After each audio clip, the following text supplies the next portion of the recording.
Welcome back, I'm back, and tonight we're going to move on to official PlayStation Magazine demo disc number 86. My voice might sound a little weird tonight. I just started coming down with the only real thing that I tend to get sick from is an occasional sinus issue, just congestion in the throat and in the ears. And I've found that when my throat is irritated, that speaking a little bit from the front of my mouth rather than the back of my mouth like I normally would as an American tends to help. So I tend to sound a little bit British when I have to speak and my throat is bothering me. So I may sound a little weird tonight because of that, but there's a reason for it other than me just being a dick. I'm not trying to make fun of anyone.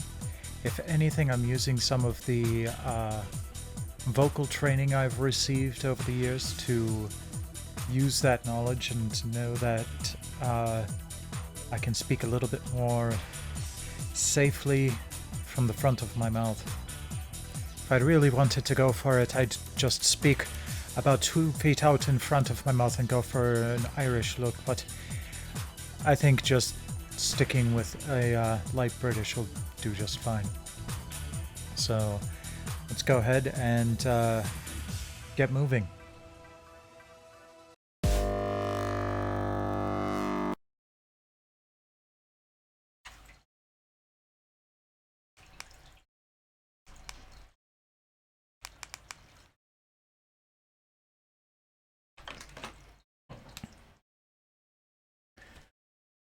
Okay. So I did look at the footage from the other day, and I can still kind of see it happening. I'm not quite sure why I'm getting the occasional static on the microphone. I'll need to do a little bit more investigation. I tried unplugging and replugging, and that didn't really seem to do the trick. So I'll have to try to figure it out. So pardon if you hear little bouts of static on the microphone. Any suggestions would be welcome. We're going to back up to extras here, so we can go in order and catch the playground last. Which means we get to watch the credits first. Oops.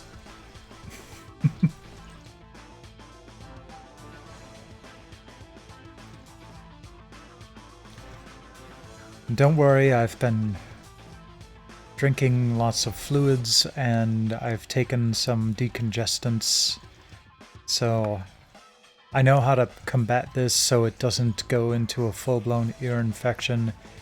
It just started tonight.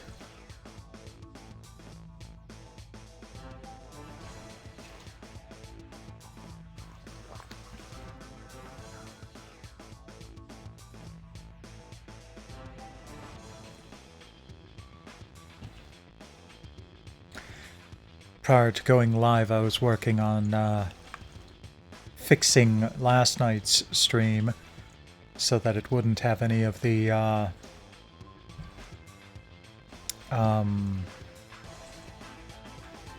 music from the music video, because even Twitch blanked that one out.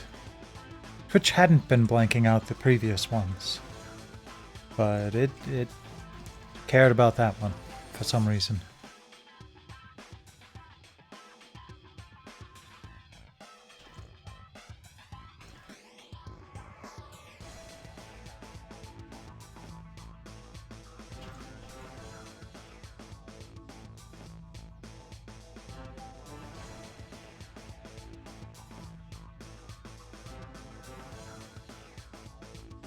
Ken Law? I thought he was just a character in Virtua Fighter. Yay, Shu Yoshida.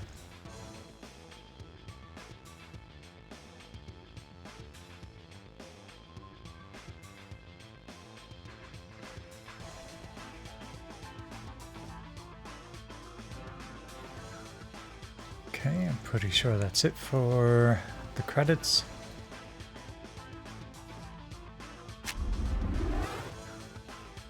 Check out Track Gran Turismo 4, see if it's more than just a video this time.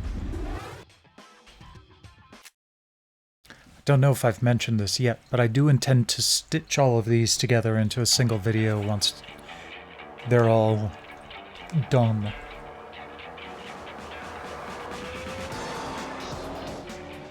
As we've been tracking the release of GT4, the PlayStation Underground has tried to keep you up to date with all the inside info on the upcoming version of the world's foremost driving game.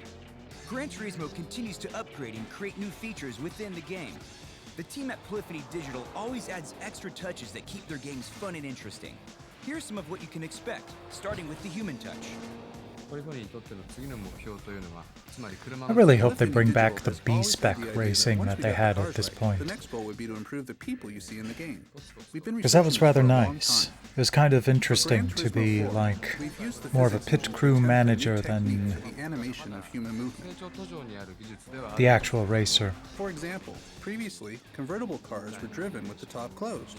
That was because we were not technically able to show the driver operating inside the car. In this version, the convertible cars will have a recognizable driver. Also, there are spectators beside the course. Before, they were like billboards. To carry that notion of cheering one step further, the GT4 player might want to tune into GTTV. Gran Turismo, the franchise, has been a combination of two main factors. One was the actual driving that players experienced, and one was the replays that the game provides immediately after each race, both of which are exciting, great fun, and very nice to look at. And there were many people who play a certain race with a certain car just because they want to see the replay. With GTTV, players don't have to worry about driving the car. They could be eating something or relaxing and still watch their own creation being driven by someone else on a live TV broadcast or replay. Or they could just drive the car themselves.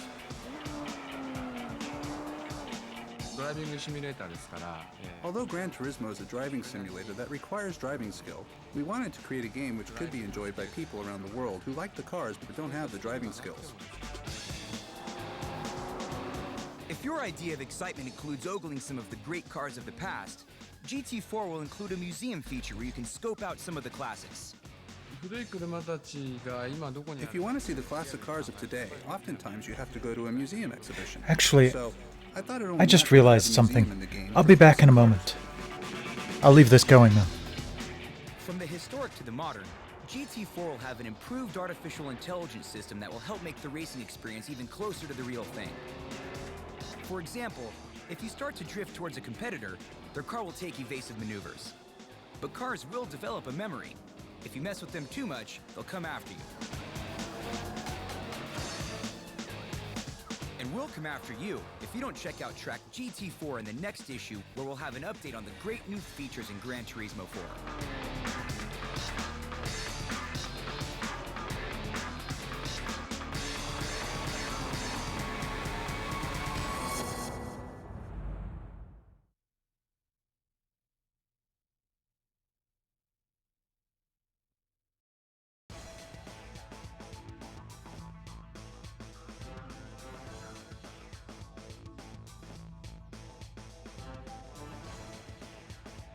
Okay, good. I didn't miss much. I just needed to go find some throat lozenges. Okay. Let's move on to inside the game. Check out a video on ATV Off-Road Fury 3.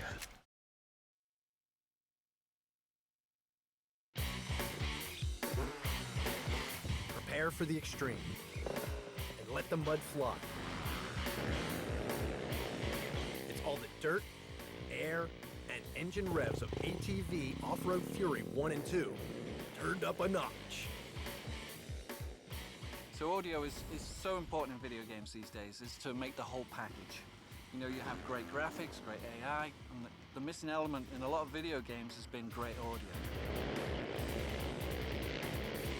But ATV Off-Road Fury 3 will change that. The game's production team is on a sound gathering mission.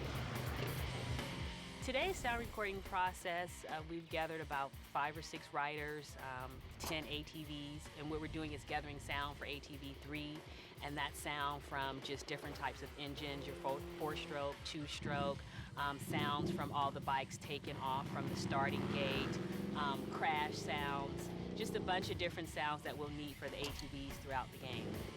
Even the pros are impressed with the lengths they're going to capture the authenticity of the sound. I've seen so many types of illustrations of ATVs and motorcycles depicted on video games.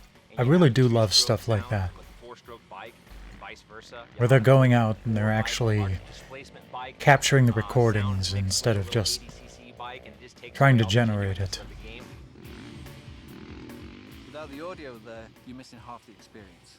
It's that part that draws you into playing the game. To achieve this level of acoustic realism requires more than just a day at the track with a mic. I want to pet his microphone. In this game, we've developed a new piece of software that's internal called a crossfader, and it allows us to crossfade between various levels of engine. Recorded pretty good. In the old days, we had one sound, and it was either played fast or slow. Now we can go from one different type of engine to another, so it's a very smooth transition, and we'll be able to duplicate very specific things thanks to this new piece of software that we have. Well, the biggest obstacle in the past has been See, look at that little fuzzball. trying to get a realistic sound. It looks so soft. Space has always been a problem. Just cradling it in his arm like a little We're able to create a lot more variety pet. in the engines with very small loops, thus allowing us to have, we plan on having 6 to 8 motorcycle sounds that are unique at all times during the game. The upcoming title aims for enhanced realism on all levels, and to achieve that, they've enlisted the sport's top guns. What makes the game more real?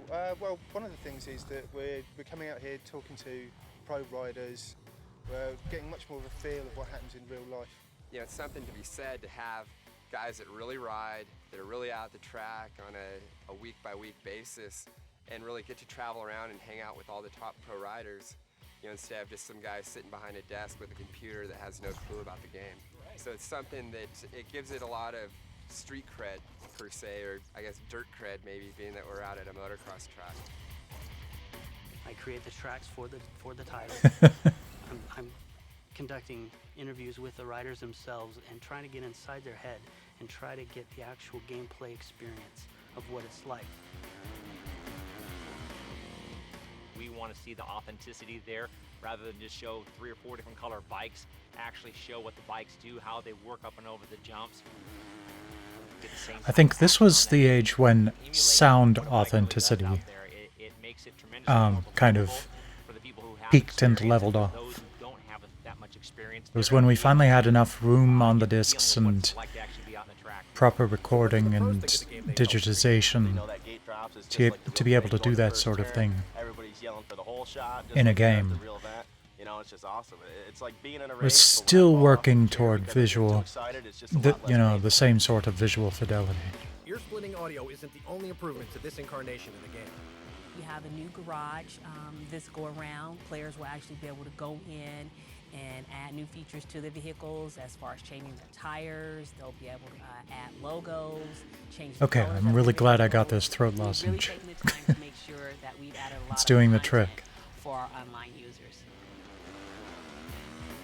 We're going more for a clan-based feel, so you and your friends that have come out at the top will be able to create a logo and then all race together. We're going to, have chat. We're going to be supporting the USB headset as well as the keyboard. And version 3 brings more extreme and more varied terrains. If it's snow, we look at the way an ATV should handle on that type of terrain, whether or not it's icy or if it's snow and your wheels may sink into that environment. And that also adds into the garage that we've now added, where a user can change from snow tires to sand tires to tires that are best to use on dirt or just mud. The improvements all add up to an unbelievably realistic experience. Even guys who ride ATVs for real every day can't wait for ATV Off-Road Fury 3. The jump in, going to the turn so hard, all the big whoops coming out and everything, the timing sections, it's great. On your way back. This one's going to be so much better. That's the thing with ATV Fury 3 is we know it's just going to be bad. Welcome to the stream, by the way, Master Welch. Got all the best bikes out here. It's going to be second to none.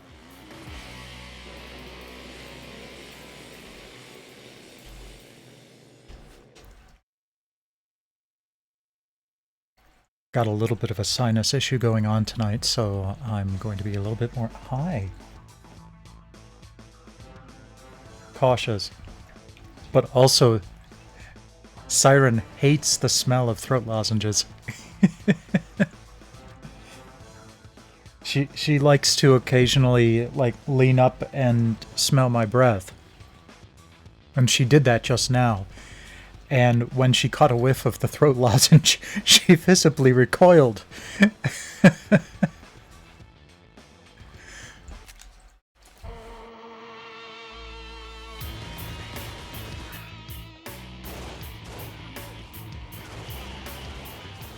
was a cool game. It just Yeah. I think it's great. I think it's a very good first-person shooter. I love it. I just can't wait till it comes out.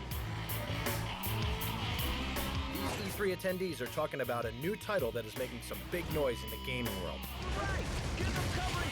Killzone is a first-person shooter with an interplanetary story. Killzone's set in a near-future environment in a time of planetary colonization, and it tells the story of a war between these two factions, the ISA. Yeah, kind of the beginnings of Guerrilla. They have no idea how much Killzone would end up changing the gaming landscape. Basically, you're fighting a bit of a losing battle, and we go through a bit of intrigue.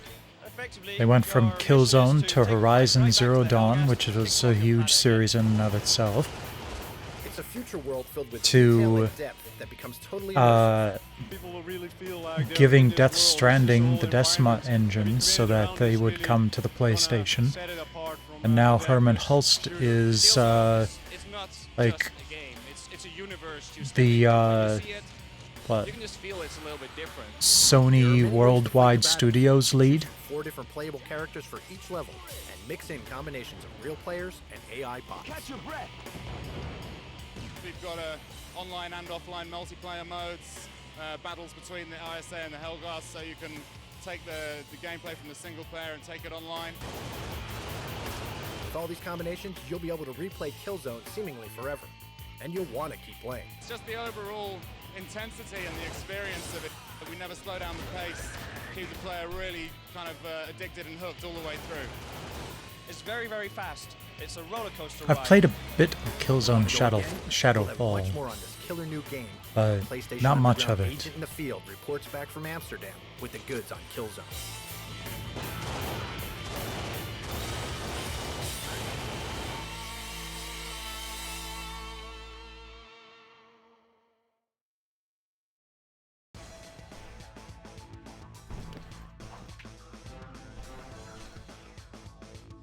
Hi, Siren. I'll hold my breath if you hop up here has again. not yet been rated. Ah, neat. Call of Duty Finest Hour will be a more intense experience for game players because there's no rest. The war never stops. Join us as we go behind the front lines of the newest installment of the award-winning Call of Duty series, Call of Duty Finest Hour. Call of Duty She Finest wanted to be Hour down is front, I a guess. intense, action-oriented, cinematic look at the experience of World War II. Currently in production, we join the team in the trenches as they embark on an exhaustive pre-production phase and encounter new challenges in creating this groundbreaking I was game. going to say I didn't really play a lot of really important to creatively online games on the PS2, but that's a lie. I think people will see I this played as a Final world Fantasy XI and like they're crazy on able the to have PS2. An immersive quality of reality that, to my knowledge, has never been attempted.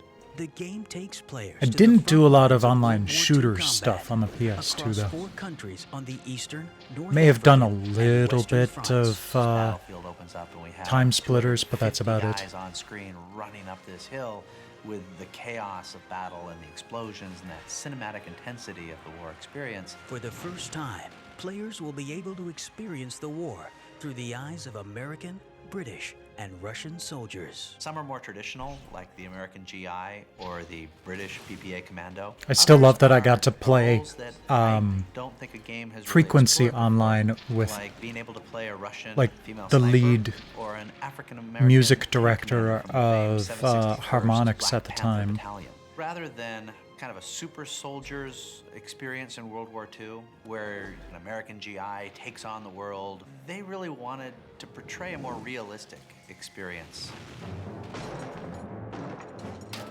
An original game designed specifically for console systems, Finest Hour is the brainchild of Spark, comprised with over 30 of the individuals who developed titles in the Medal of Honor series, including several of the production leads. This team has had a lot of experience in the World War II genre category. I did also get to the original Medal of Honor. participate in the beta test really for about EverQuest creating a Online place Adventures, that they felt would allow them to do the best work and of their careers. Whether it's the sound, Ratchet whether and it's the Clank. art, whether it's the I want to say animation, Going design, Commando. backgrounds, everybody is intensely invested in making sure that what they contribute to the game is as detailed and authentic and exciting and dynamic as possible. To meet this goal, Spark mounted an exhaustive research phase before starting production on the game. We really build our levels on top of a mountain of research to bring to life the voices of these people who lived in those conflicts. So we've talked to military advisors. I mean, in a disciplined outfit, you'd go nuts if someone pointed the muzzle at you. It's called muzzle control. Fairly easy adjustment for the animation team. What has really impressed me is that this development team clearly wants to make sure the foundation of their game is strong. They really wanted to go to the locations, go to the battlefields, to get a sense of the environments, of the lighting, of the masonry work. That So, I don't know if you saw my tweet about it a while back, but I have 7 EverQuest Online Adventure 7-day demo discs. And I just grabbed those because at one point I had the idea of getting 6 friends to log in, name ourselves after the days of the week, and basically be like crazy prophets going around saying that the world was going to end in 7 days and that we would be taken into the clouds and all of that. And I just never got to actually do that because I didn't have 6 friends that could also play the game. But it was a fun thought. And I posted a picture of, I still have those 7 demo discs still wrapped. To do this, you must become a soldier, and you have to think like a soldier. Heading into production, the team is distilling their obsessive research and experiences into a common vision. We're in the middle of it right now. We're all in the trenches. However, creating an innovative game comes with its challenges. I don't think I ever actually bought the full version of EverQuest Online Adventures. But I had a very fun time playing the beta. We wanted it to feel like armies against armies. We wanted to have planes in the skies and boats in the river, and we wanted to have guys charging up the hill on all sides of you. The team will continue production over the next several Good months, evening, Infamous. making this Welcome, innovative welcome. vision a reality. Oh, absolutely. I've been at each Midwest Gaming Classic for the past 2-3 years. Maybe 4. I only found out about it because of the Cartridge Club. Okay, next video is iToy Antigrav, which is actually one of the few quite fun iToy games. Not enough powder on the slopes for snowboarding? Too wet outside for skateboarding? There is a demo of this coming up on a future future issue. A whole new way to interact with your PlayStation 2 iToy. So that I still have the iToy hooked up for this. Which is kind of cool. We were trying to figure out how much physical exertion we should require from players. In the earlier levels, it's not that hard. You can probably play without breaking too big of a sweat. If you're talking about my voice, the difficulty to a much more demanding I'm in which you will sweat. my sinuses decided to start acting up, and it's affecting my throat. And I found that when my throat hurts, switching to a bit of a British accent tends to help because I'm speaking less with the back of my throat and more with the front of my mouth. Ramps with a skateboard. Well, now there's an entirely new meaning to the phrase, as you're about to stay airborne with hoverboarding. Hoverboarding in the iToy Antigrav world is really So it's not so much of me, you know, snowboard cultures of today. Kind of making fun of a British accent or anything like that. It's me using the vocal training I've learned over the years to take it easy on my throat, despite the fact that I need to be able to speak. So moving around and doing crazy things in the air is a little bit more believable within our world. It's only fitting that this game is brought to you by Harmonix, the toe-tapping leading developer of such music video games as Frequency and Amplitude. our core skill, the thing that we're really good at, is designing innovative So can you imagine that I games can get and even working more through the well-spoken? process of coming up with new forms of gameplay. And we looked at the iToy and we saw room for innovation. And we said, okay, anti-grav is going to be something brand new, and that's what we do best. I'm actually pretty proud about my my British accent. I just don't tend to use it very often because I don't like to feel like I might be offending someone. Hey there, DOS Nerd. Welcome, welcome. Hope you're doing well tonight. With your movements. So your movements. Bye-bye, In Siren. the living room, your character on screen is almost mimicking what you're doing, but in a way that lets them interact with the 3D world they're in. Looking to go beyond traditional mini-games utilized by many iToy products, Anti-Grav has deep gameplay elements that will keep your heart pounding. Anti-Grav has two major play modes, speed and style. Style is essentially points mode, where you get points for rail grinding. There's targets arrayed around the rail, and you've got to reach your hands out to grab them. And if you hit series of them called combos... I mean, I still have some friends that I talk to on a somewhat regular basis that I met on Final Fantasy XI 20 years ago, so... who are racing along with you, and time is it. You're trying to get to the end of the course as fast as possible. Some people might say, oh, they're not real friends, but no. Speed mode, you'll need to save some of your strength to pull off tricks. We put a lot of work into making the trick system fun, but really accessible. Oh, Tricky is still definitely better. Absolutely. But this was actually not bad, and controls surprisingly well for an iToy game. If you really want to get them going, spin your arm fast the first time and then do it multiple times more, and you'll really get spinning around, like these incredible spins going. Nice. One of our goals in the Good trick luck on that, system DOS Nerd. was to make the trick system really feel like you are doing the tricks. We really wanted you to feel like, hey, I'm moving my arms, and there's my guy moving his arms, and that's what's causing the trick to happen. To land a trick, you basically just freeze, and as soon as it stops seeing arm input, then it stabilizes you and you drop out. The game's designers have amped up the airborne objectives, allowing you to take flight in a brand new way. Just don't forget to breathe.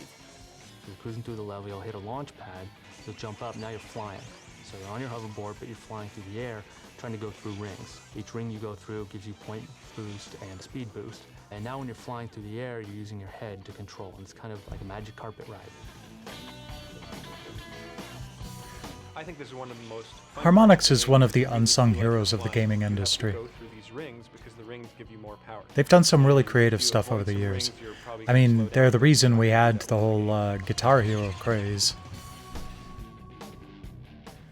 But they've got a PSVR game called Audica that's really fun too. It's like Beat Saber but with guns instead. What we're using is I almost like it more than Beat Saber. What we do is take that video image of you coming in from the iToy, and we analyze it 60 times a second to Hey, at least they do it well where here. your head is and where your hands are. If Superman 64 was a skating game, then it might not have been so weird that he had to go through all those rings. Fresh concept, truly unique character control and gameplay, and innovative award-winning design, iToy Anti-Grav is sure to take skate, snow, and hoverboarders to amazing new heights.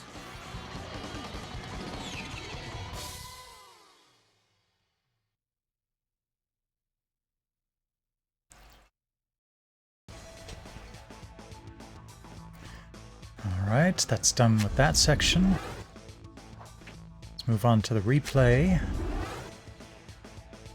All we've got is a single download. No cool moves this episode. A 100% complete Battle for Bikini Bottom download. What's the point? I mean, seriously. What's the point? Oh well. On to the playground. Which is good that we're getting to it so early because there's a lot of stuff here. Starting with Metal Gear Solid 3. Ooh, that sounds pretty tasty. I had desk food today.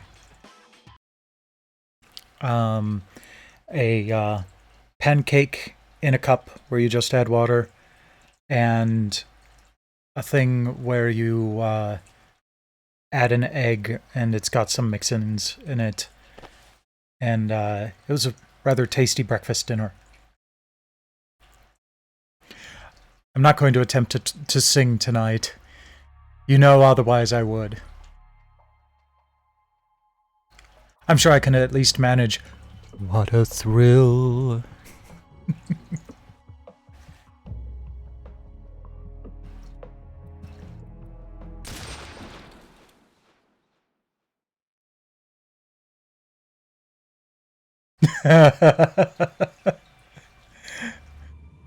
Nice, Blue Sky. Welcome, welcome, by the way.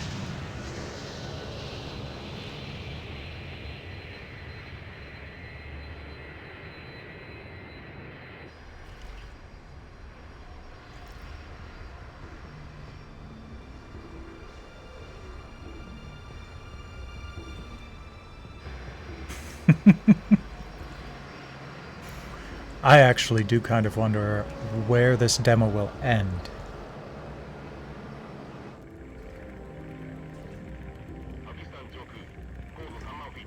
"5:30 a.m. August 24th, it wouldn't be that dark.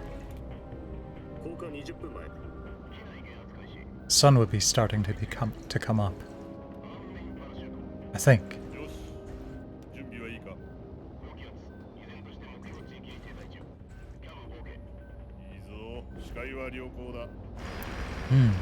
Don't even have the English voice actors in there yet.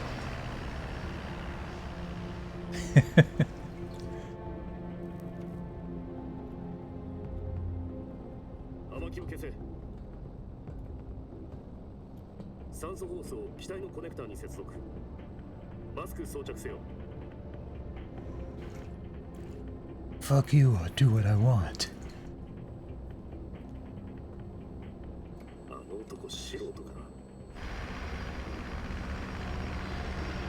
Oh, by the way, Infamous, I did hear the crackling you were talking about.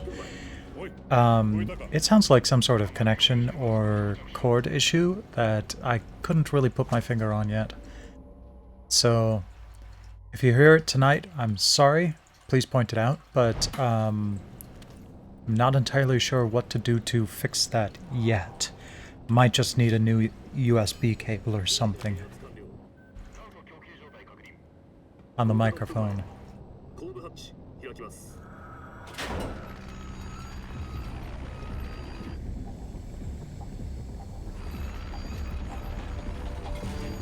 I was hearing it elsewhere in my stream from last night, not just during Pokemon, because I had to go back and rewatch some of it to remove the music video.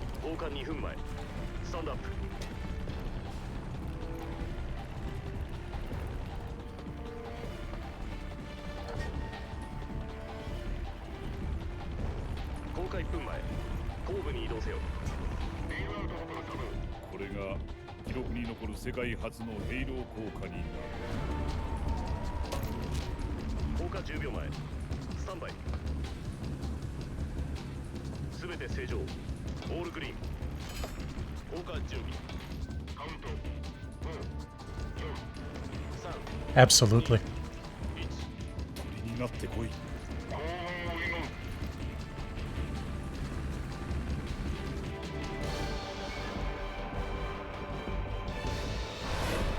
The attention to detail is extremely impressive.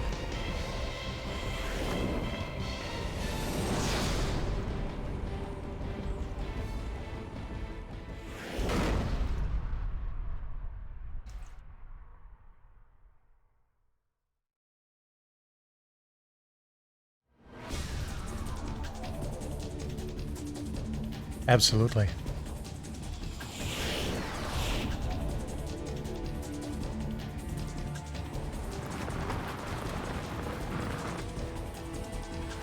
Hell, Metal Gear Solid 2 pushed the PS2 hard.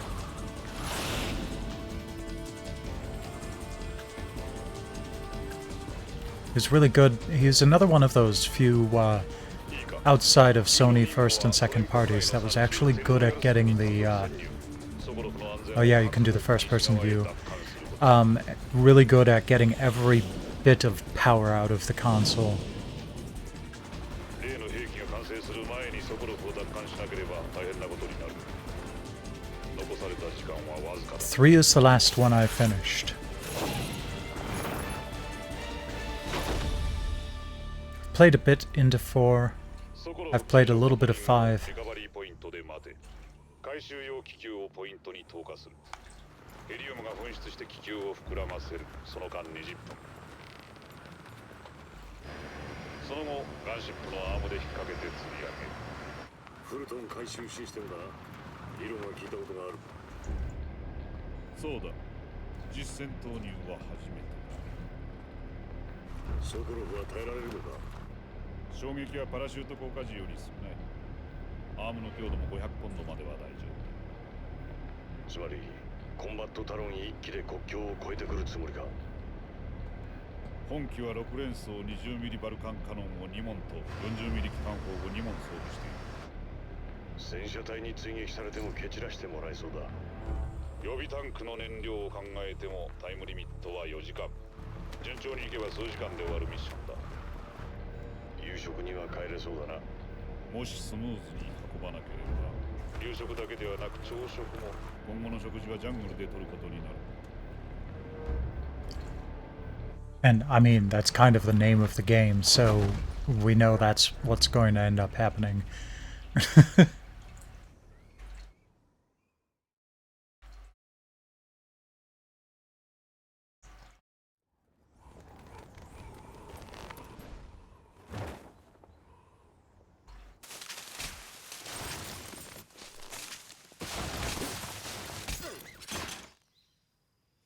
Well, I was enjoying the parachute drop.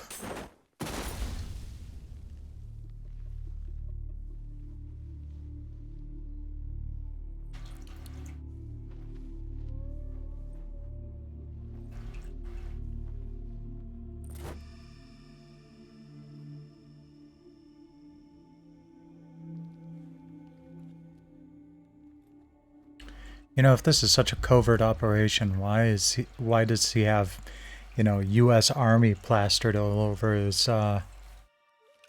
helmet and everything?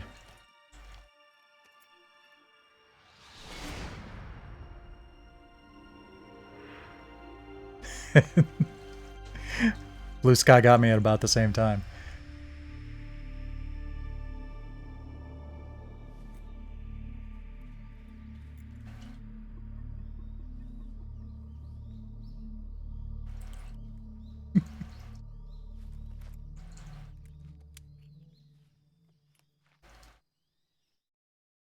So, like, even him clicking the button on his codec was a vibration in the controller. 傍受される危険性がある。今後はお互いコードネームで呼び合うこととする。君の本ミッションでのコードネームはネイキッドスネークだ。以降はスネーク。Major Tom. 本名は口にするな。スネーク？ヘビは嫌いか？嫌い？どういう意味だ？食べたことはあるな。サバイバル訓練では。それはよかった。レストランで注文する。Banjo Ginga? そうも言っていられないかもな。ゼロ少佐。そっちはどう呼べばいい？そうだな。私は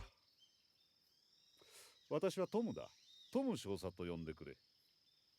今回のミッションはスニーキングミッションだ。敵に見つかってはならない。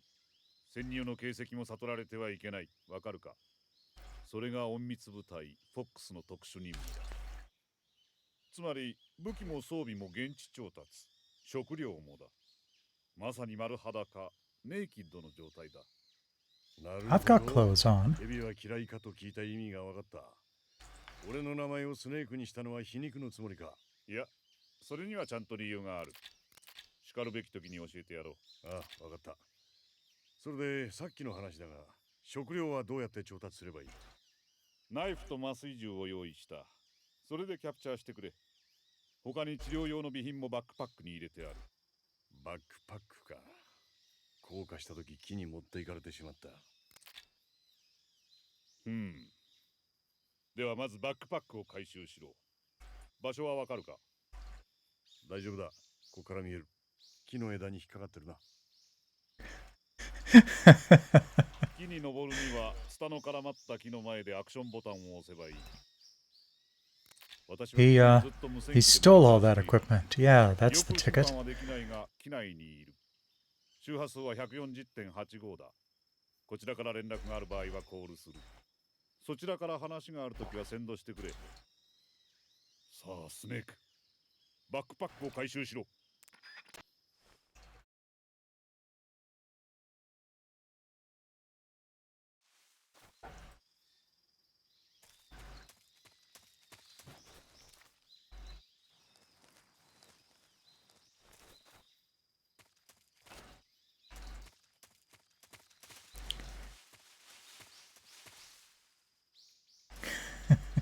What?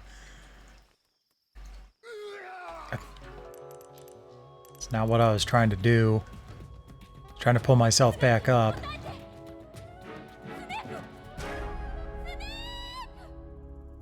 Who's that? I haven't been introduced to you. I have to wait for this to go through though too.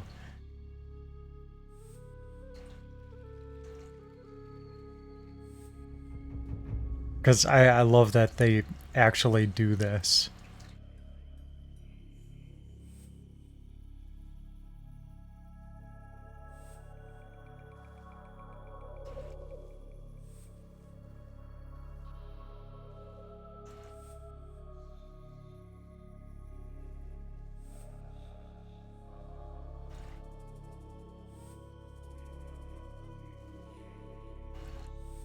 Yep, time paradox.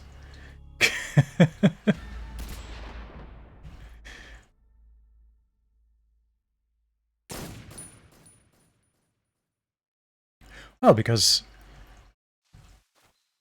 this is in the past, so Snake couldn't have died. Or none of the other games in the series would have happened.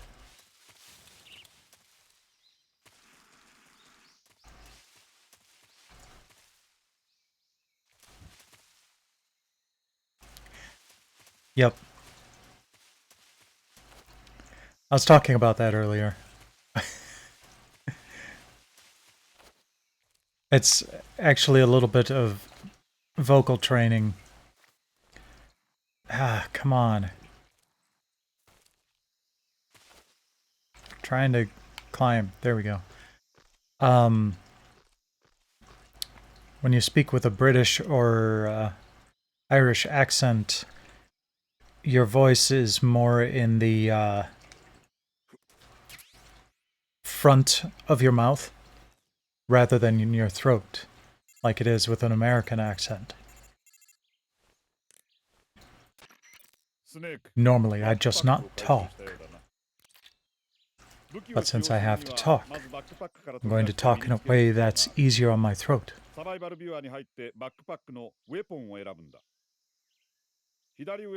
And back in high school, I went to a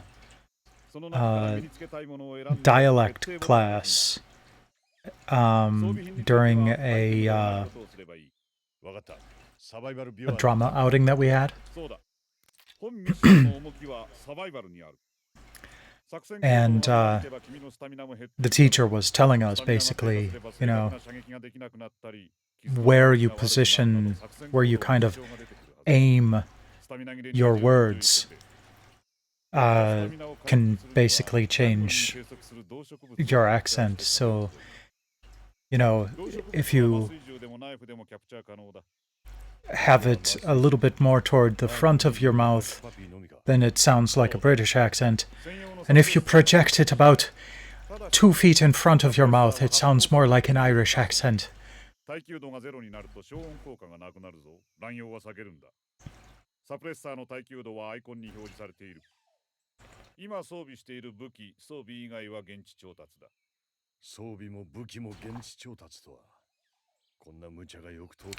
actually do have the Metal Gear Solid collection for the PS3.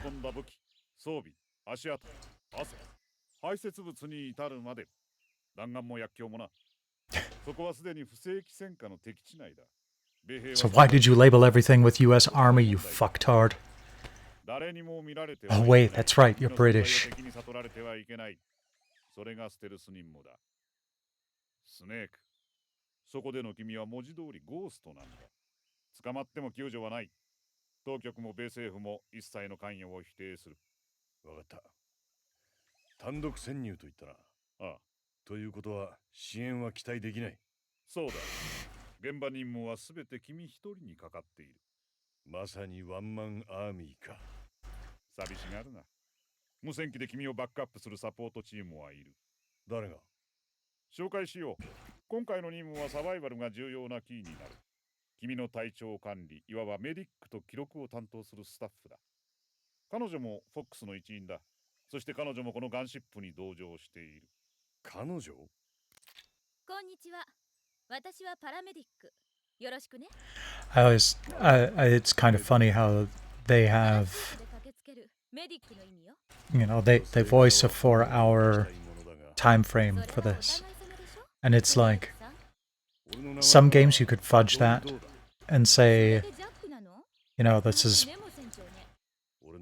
you know, we've done this and then we've got a bit of time that we don't see, we skip ahead for a scene.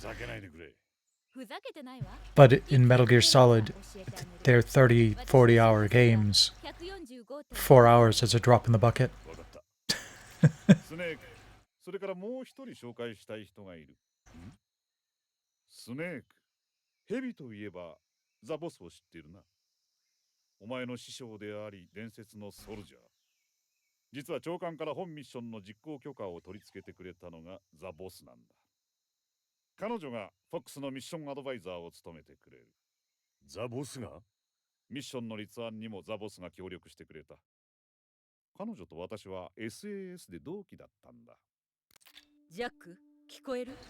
Oh, absolutely. I kind of figured that people would crack that open fairly quickly. 私よ。返事をして声を聞かせてくれる？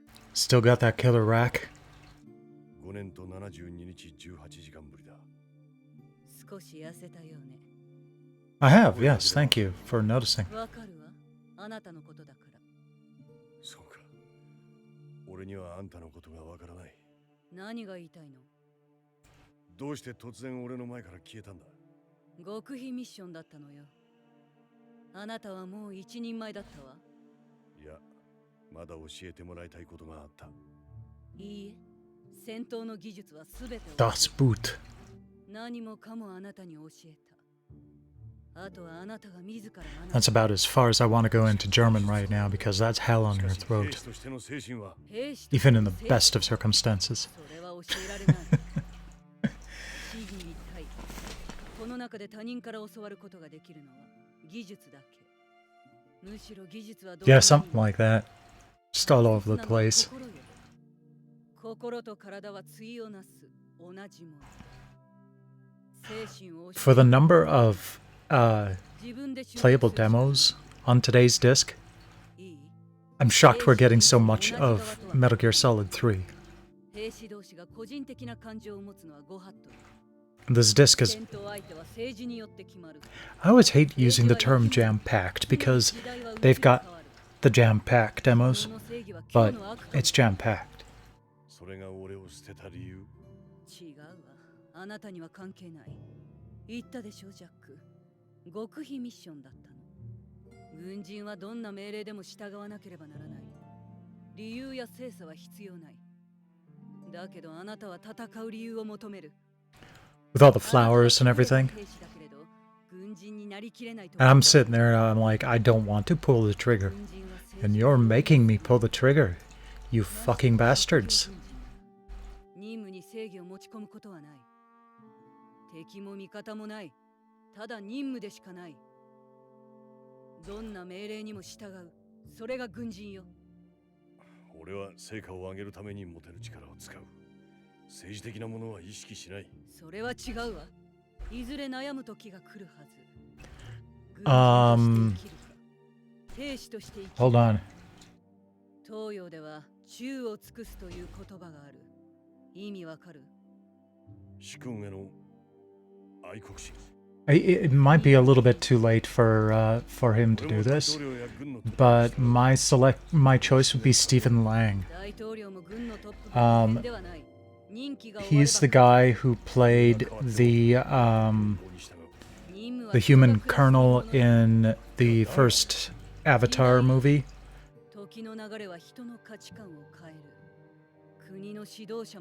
Might be a little too old for it now, but he'd be one that I'd have in mind for that role.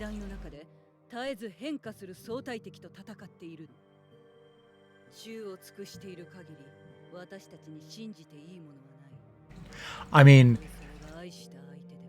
if it wasn't going to be John St. John.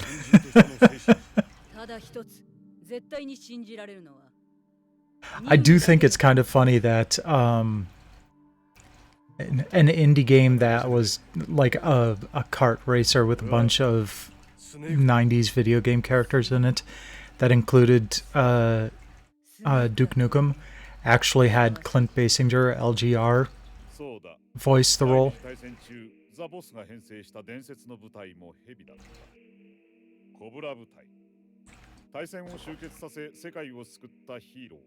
But he doesn't look the part.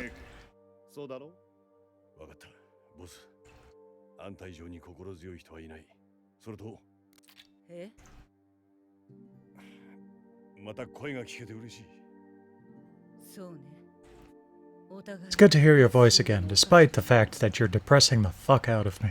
スネーク、あなたは紫外線や建造物への潜入ミッションは得意だったわね。でも今回はジャングル、サバイバルが重要になるわ。私が教えた CQC も役に立つはず。CQC、クロースクォーターズコンバットか。この数年はグリーンベレーにいた。かなり鈍ってるかもしれない。大丈夫よ。私が思い出させてあげる。サバイバル下での実践任務は初めてでしょ。Yeah, I know. I was catching that too. She instead of C. 私の周波数は 141.80 よ。戦闘技術についてアドバイスしてほしければ連絡して。了解。君の任務はソコロフ設計局局長の奪還だ。ソコロフ博士は君が今いる場所から北に行ったところにある廃工場に監禁されている。極力戦闘を避け、見つからずに行動するんだ。ステルス任務であることを忘れるな。No promises, Colonel. Or Major. スネーク、まず CQC の基本を思い出して。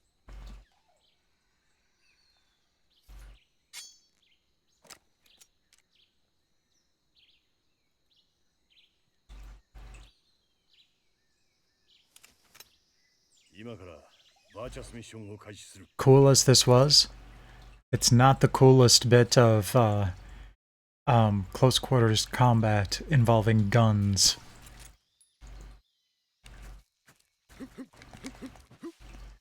If you've ever seen the movie, why am I blanking out on that? It's Christian Bale.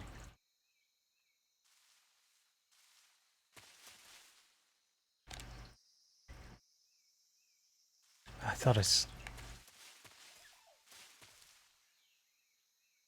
I saw the... Oh, yep, there is a snake. All right.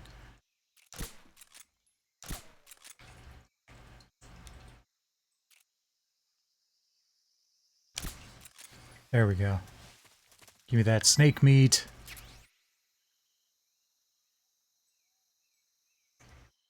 That's true, too.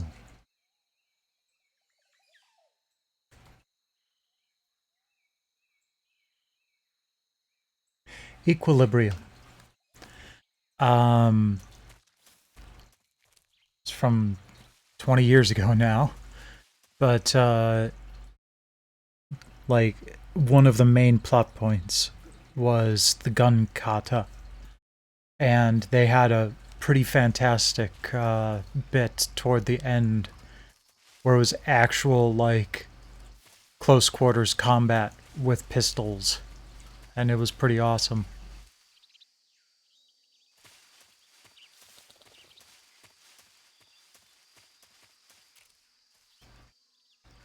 No, how do I put this away? Fine.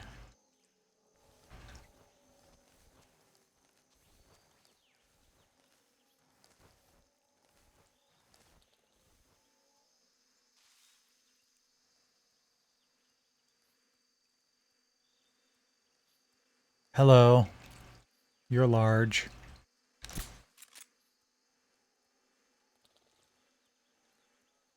And you're asleep now. Good. Let's put your friend to sleep too.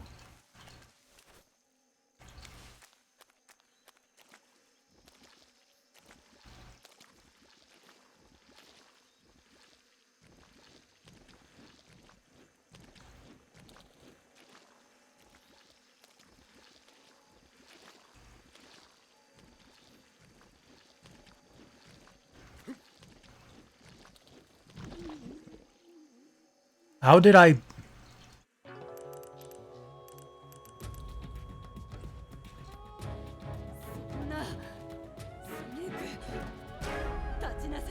Somehow I don't think that should have happened.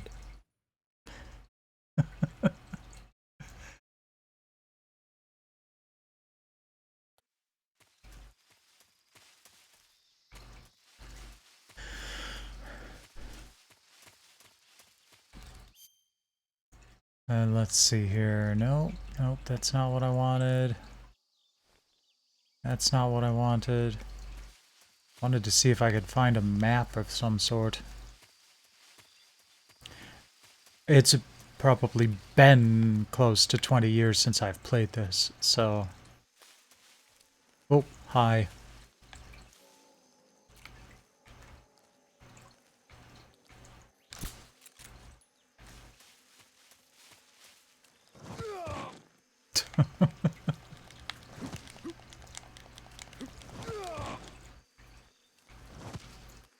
It's just slapping me with its tail. It's not actually trying to bite me. Oh, sorry.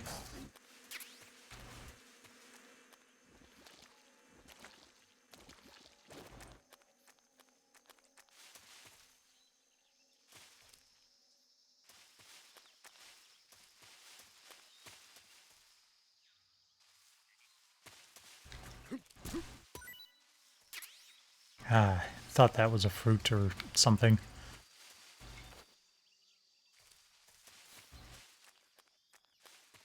Never actually played Subsistence.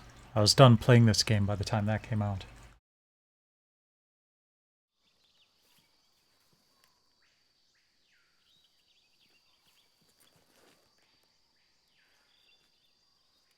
That was pretty cool. I love stuff like that.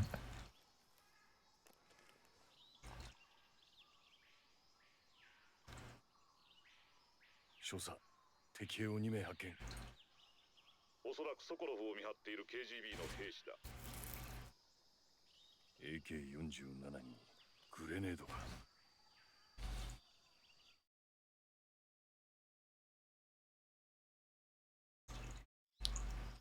Oh, jeez. I was hoping it wasn't glitching out. 敵との接触は禁じる。戦闘も避けろ。隠密行動だ。いいな。少佐の言う通り、本作戦はジャングルでの隠密潜入が基本になる。作戦の成否はカムフラージュにかかってくるわ。まずサバイバルビュアーのカムフラージュを使って迷彩を選びなさい。ユニフォームで野戦服、フェイスでフェイスペイントが変えられる。その場所に溶け込むような迷彩を選べば高い偽装効果が得られるわ。森の中では動くものが目立つということも忘れないで。迂闊に立って走ればすぐに気配を察知されてしまうわ。その場で匍匐していれば見つからずにやり過ごすこともできるはず。Jeez.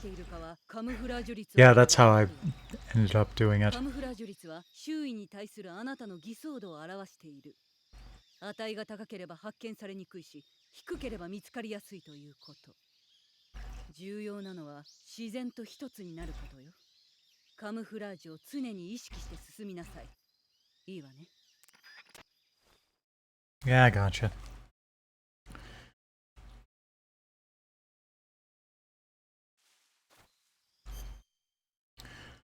Okay, camouflage. Oops. It's using the Japanese circle to confirm convention, so keep screwing that up.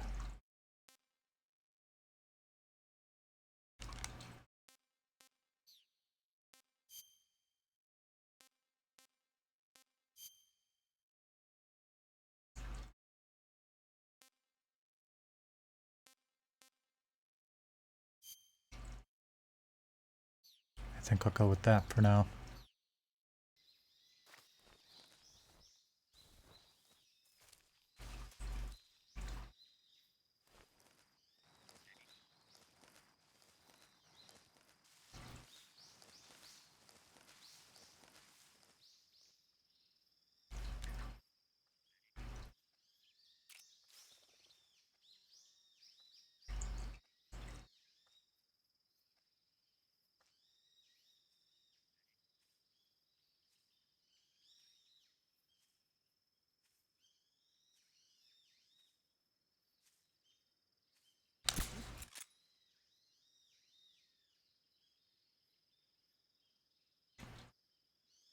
Come on.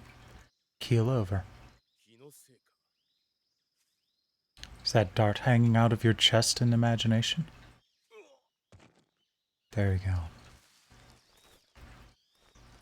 Hold on. Gotta try this.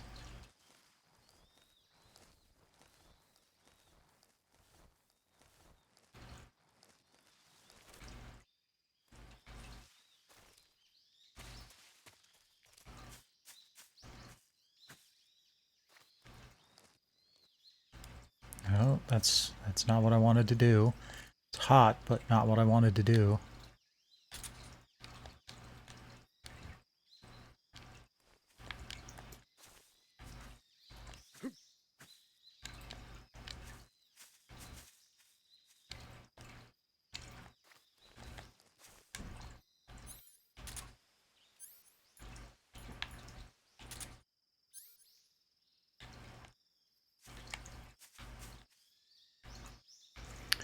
Fine.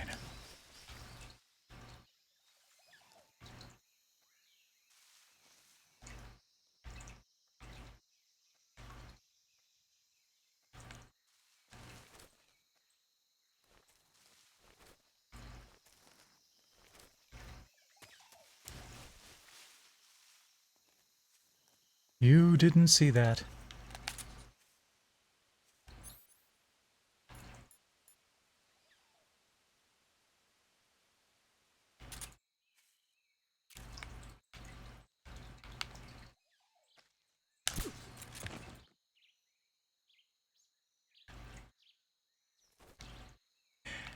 Yeah, I do remember that much. I just didn't quite get him.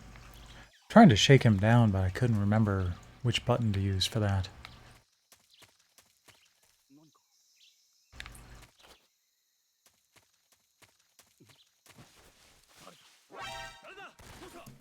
Damn it.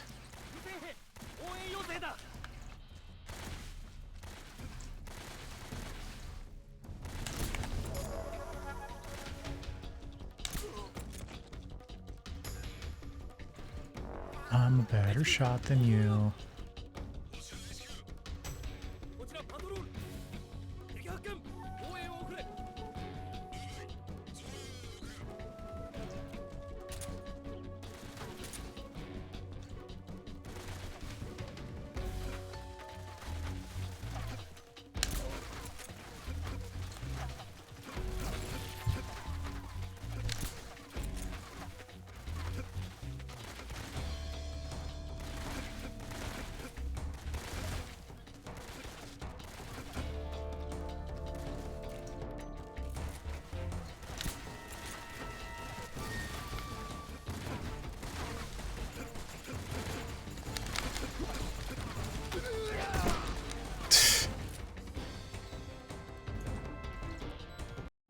Well, that didn't go so well.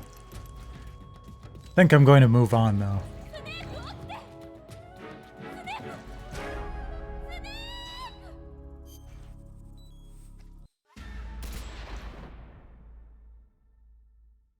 Still got a lot to cover tonight.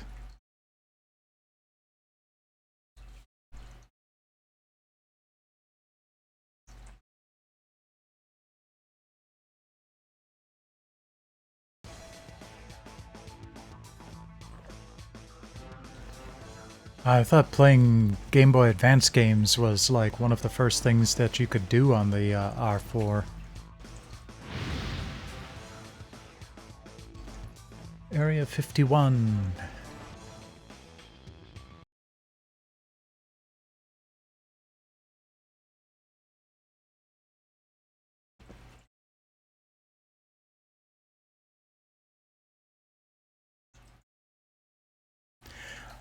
You know, I think we always had the R4 and the slot one, the other slot card that you could put an SD card into.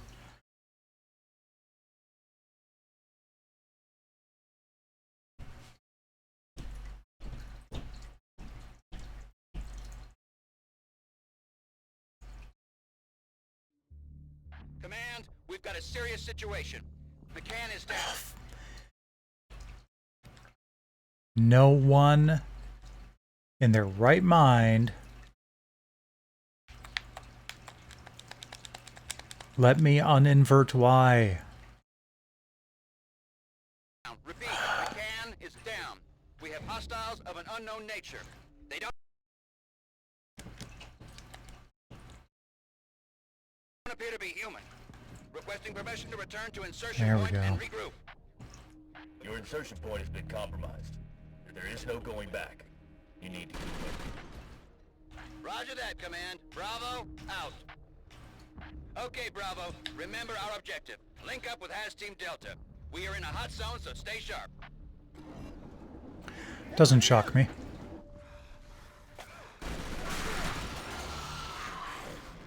That was impressive.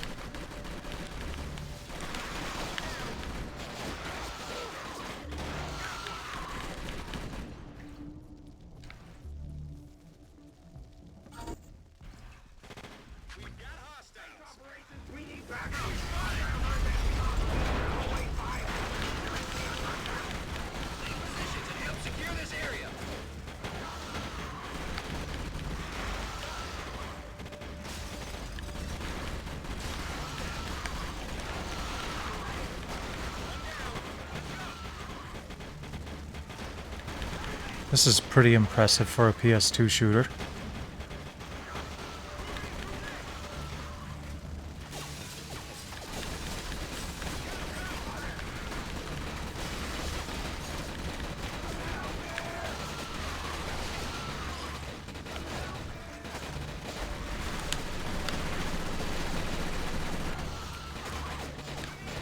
Area 51.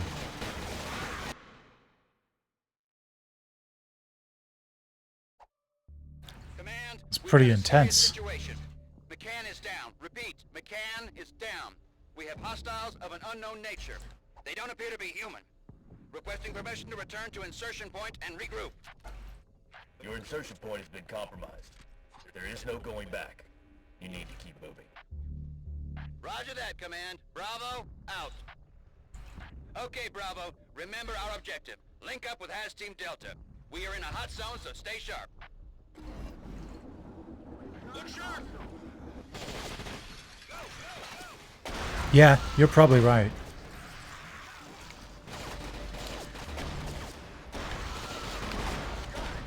Not doing a bad job of it, though.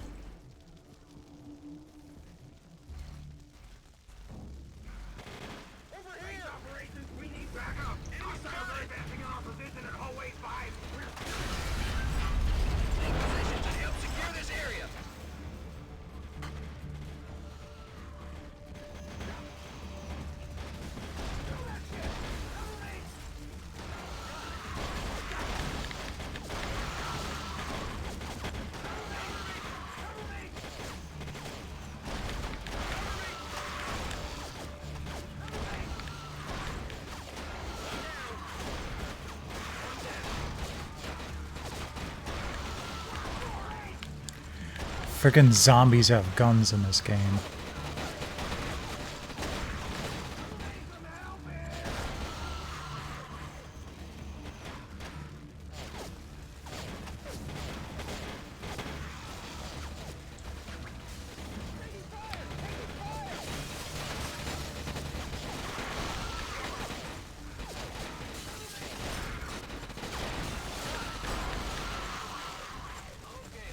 Aliens. They look like zombies. You're probably right, given the Area 51 name. Okay, I should probably go back upstairs.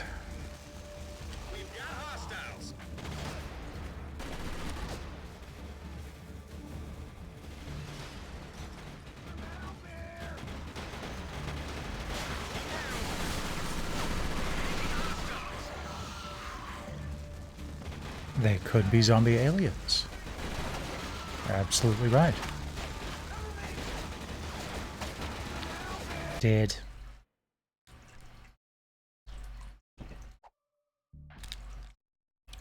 No thanks. Command, we've got a...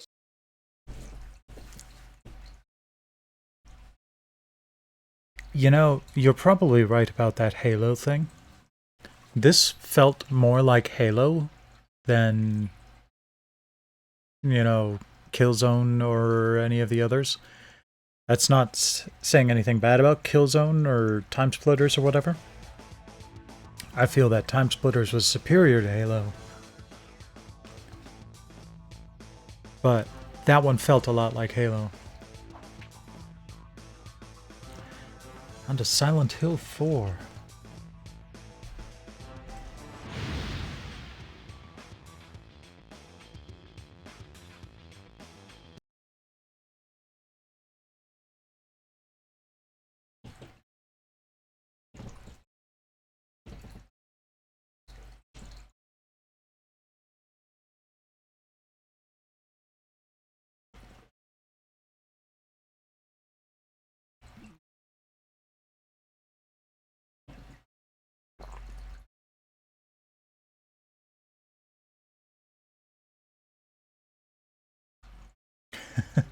It's been a while since I've played the original Halo.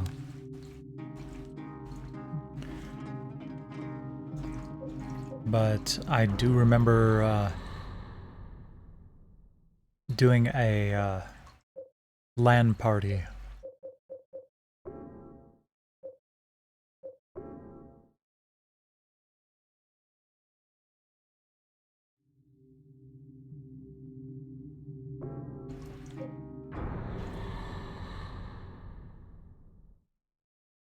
I don't think I've ever actually played this.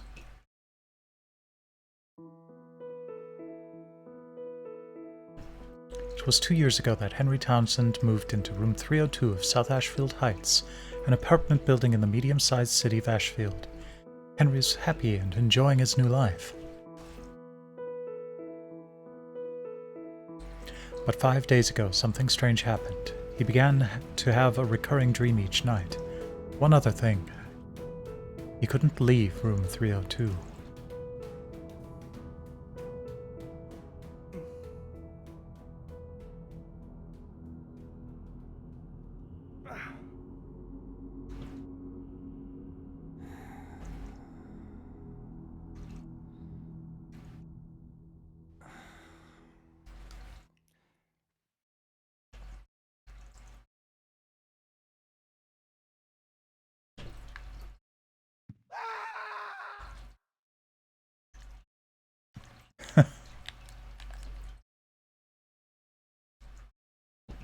What's with this room?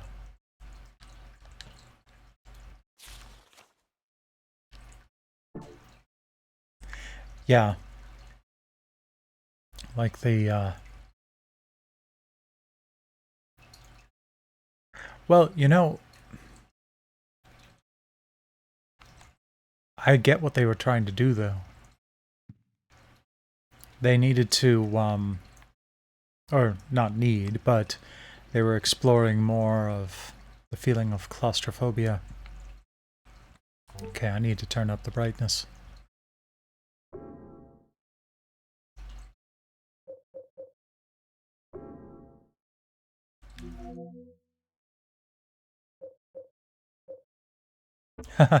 Let's make purple blood.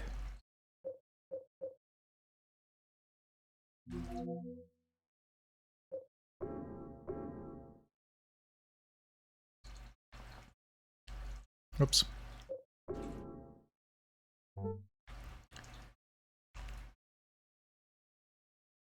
This is my room, but what the hell happened to it?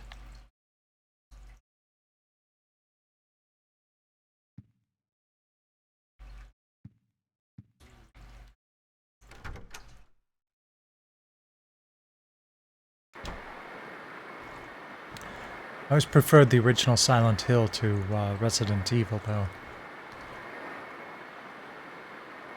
I don't get a lot out of horror games in general, but I can appreciate well-crafted psychological horror.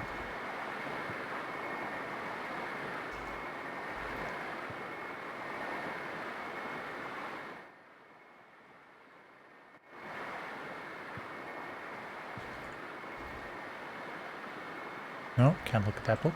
Alright.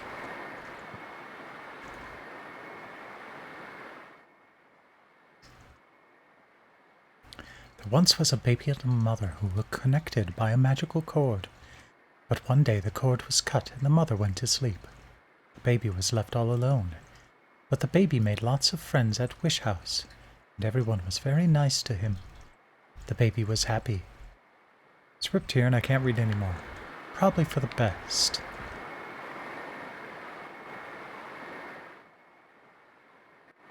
Yeah, it does look like a face.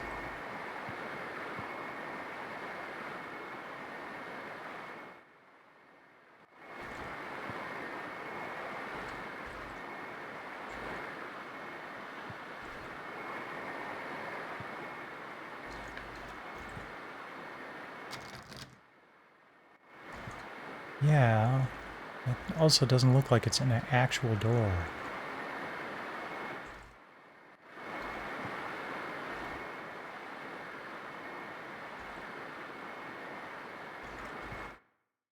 Kind of feels like that, doesn't it?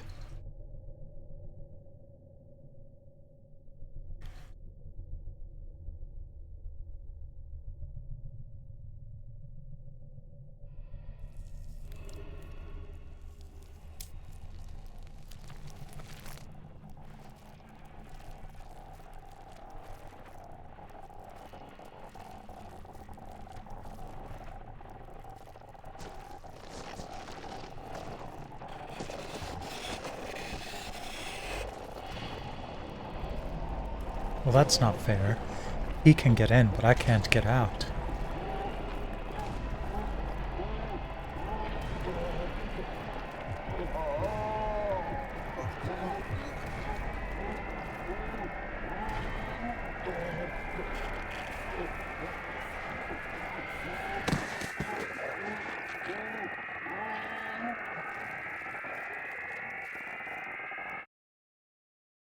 Absolutely.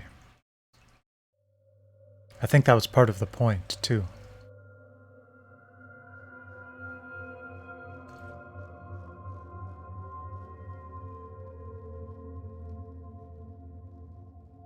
Oh, man.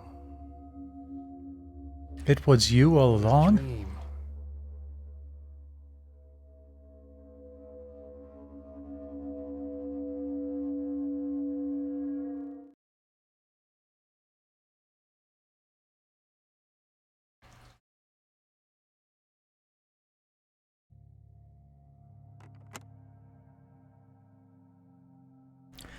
You better lay off the anchovies before bed if you're having dreams like that.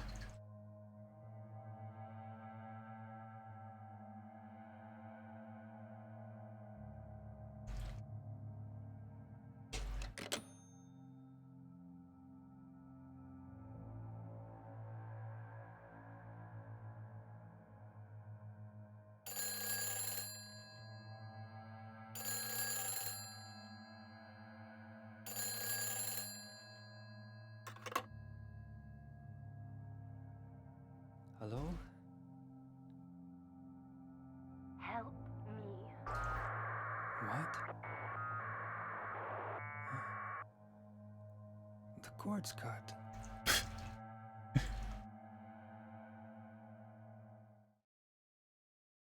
Hey kids, remember telephones? Like real honest to God wired telephones?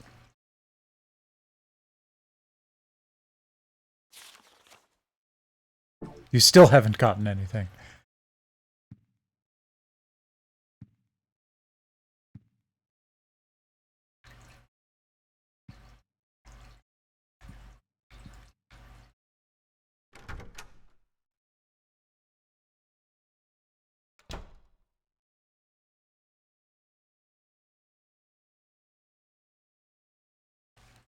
She sounds like she's in a bad situation.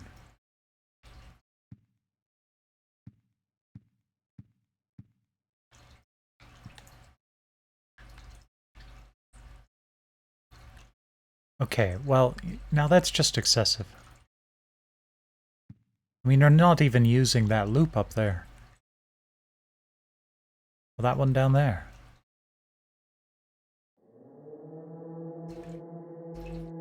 "5 days ago, that's when I had the first nightmare. I haven't been able to get out of my room since then. The phone doesn't work, the TV doesn't work, I can't even get anybody to hear when I yell. My whole world has suddenly turned insane. My door's chained up, the windows are sealed shut. And on top of that, someone chained the door from the inside. How am I going to get out of here?"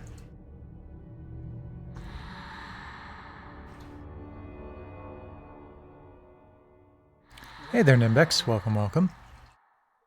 What's going on here?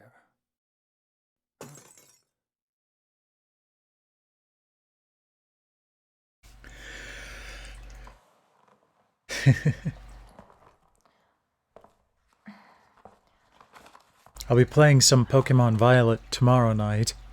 I don't know if I'll see any coughing, but you never know. My luck changes before the party.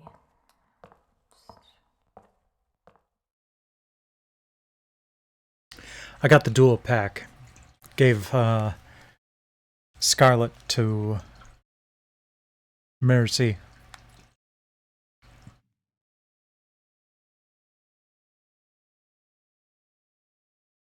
Mom, why doesn't you wake up?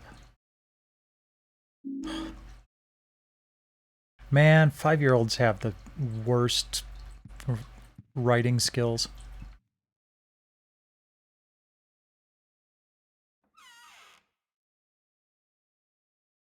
Yeah, that's great, but there's nothing in there, so...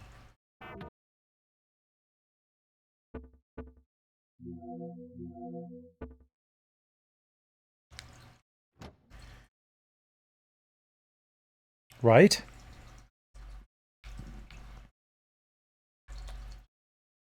I mean, I've never been in an apartment yet where you couldn't hear something going on the other side of the door.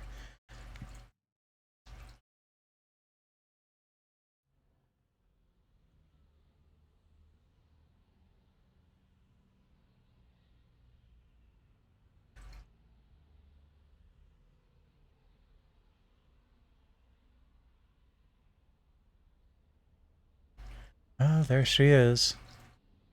I wonder when her pimp will be stopping by tonight.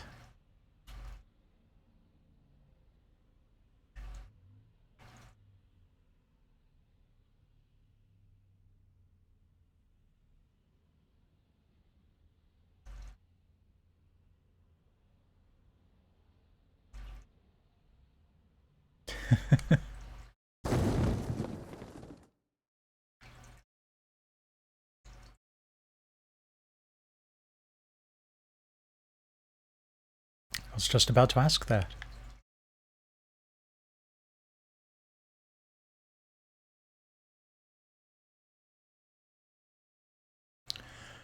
Through the ritual of the Holy Assumption, he built a world. It exists in a space separate from the world of our Lord. More accurately, it is within, yet without, the Lord's world.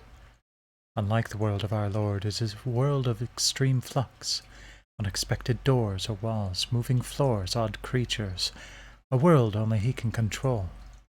Anyone swallowed up by that world will live there for eternity, undying. They will haunt that realm as a spirit. How can our Lord forgive such an abomination? It is important to travel lightly in that world. He who carries too heavy of a burden will regret it.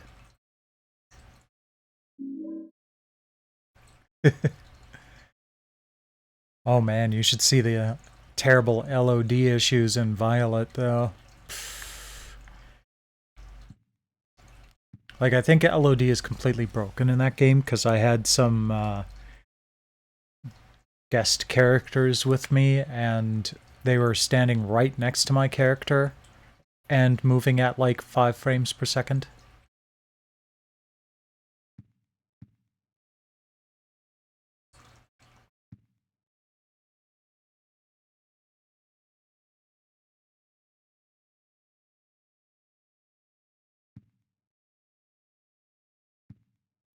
Are you sure? This place makes me feel like I need to wash my hands and I'm just playing a game.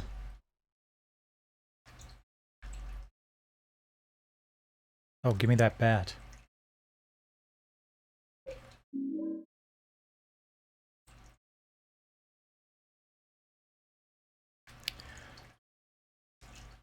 Yeah, I kind of wish,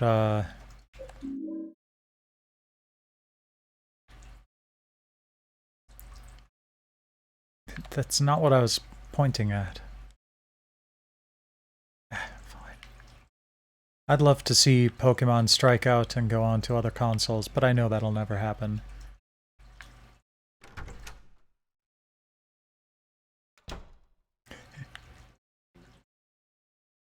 This type of bat is a little bit different, but... Oh fuck, I can't believe you've done this.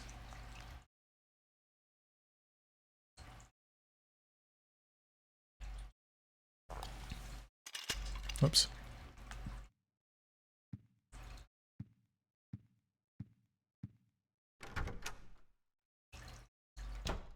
Don't dead. It's against the rules.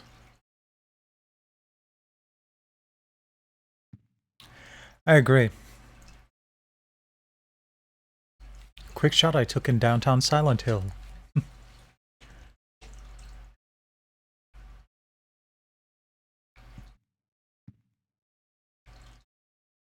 Wait.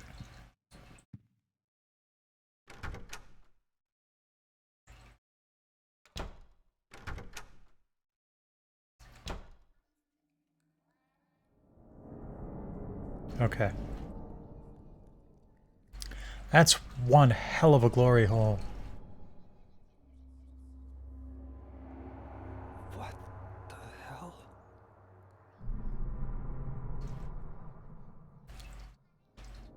Somebody in there?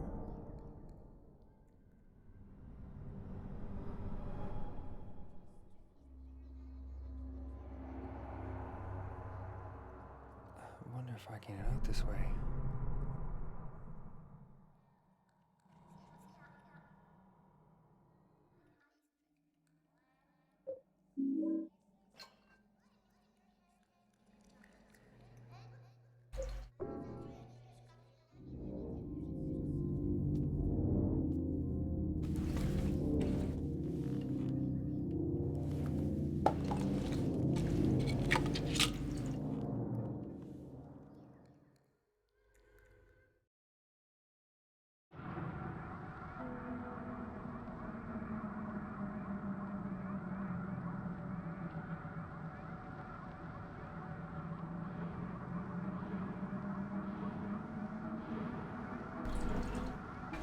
Ah, it's just like the day I was born.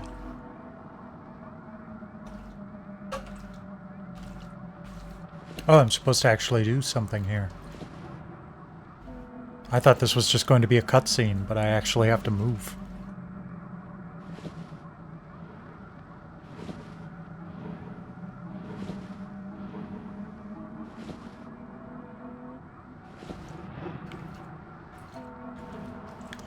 Can't turn my head, but it looked like there was some sort of hole in the wall.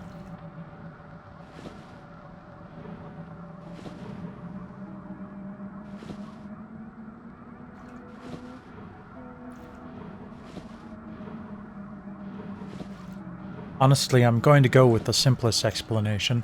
They just didn't have enough time to do it right. They only finished Arceus earlier this year.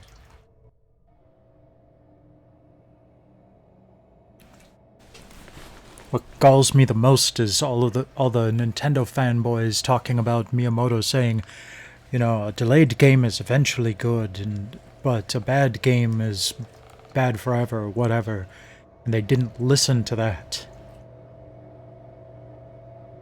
If they had delayed Scarlet and Violet for another 6 to 12 months, it probably would have been just fine.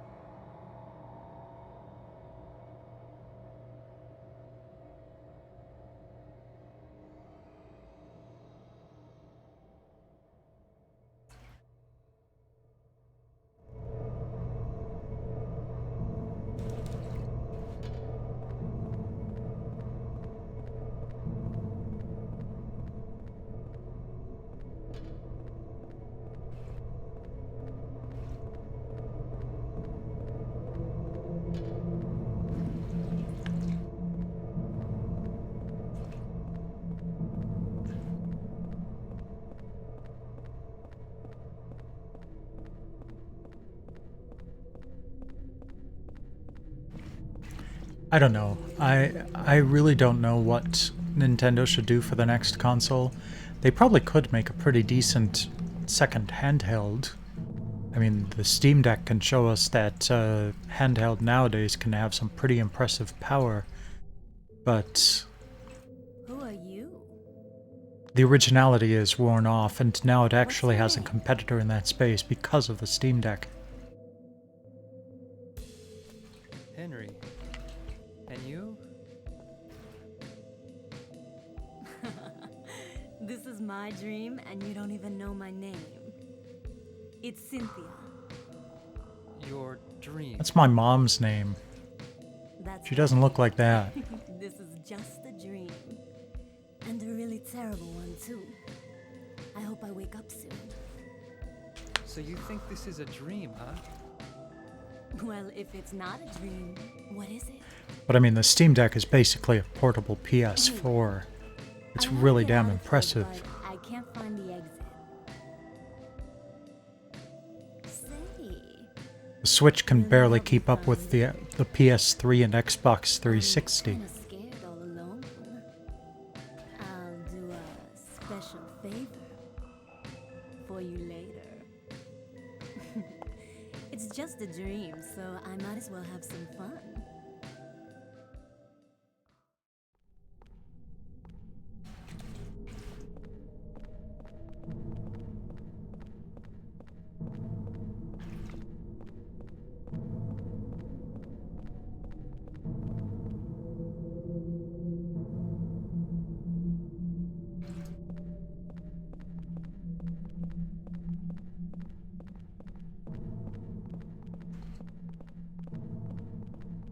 He's walking like he's got a load in his pants. Must be why he's going to the toilet. Wait a minute.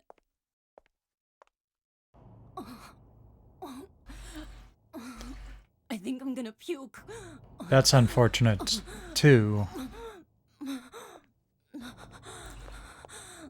Now, granted, the Switch being more digital than their previous consoles, you might at least be able to do digital backwards compatibility, but it also depends on that Tegra. You know, what are they going to do for the next machine? Will it be able to run Switch games?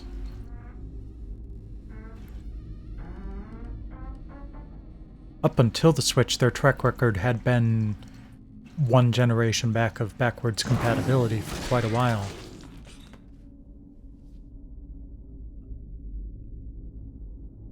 The Wii could play GameCube, the Wii U could play Wii.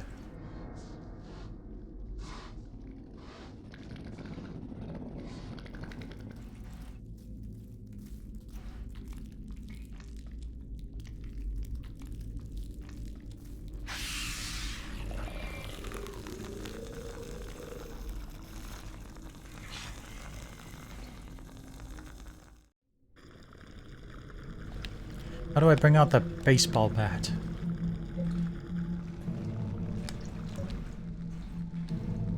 Okay, now how do I use it?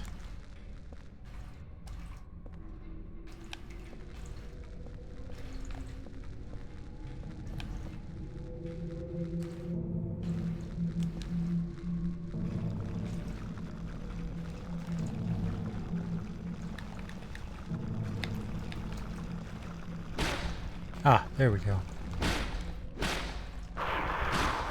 Bats are the best.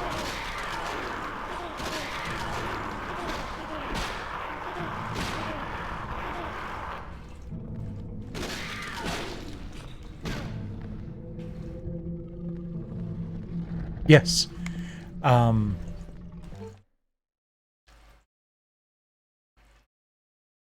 You can change the blood color here. And I just thought it would be funny to make it purple.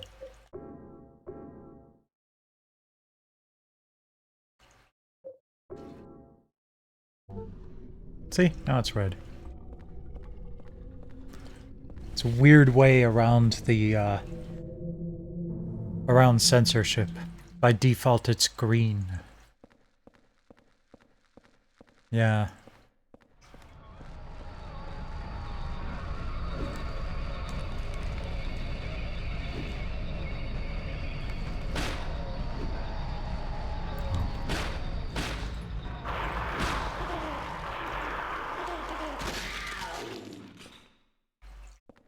Bad unholy abomination.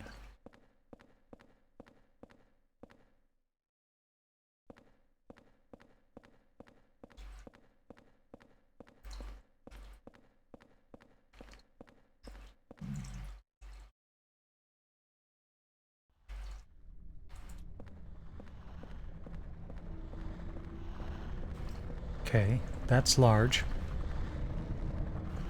It's down this way. Not gonna let me look, huh?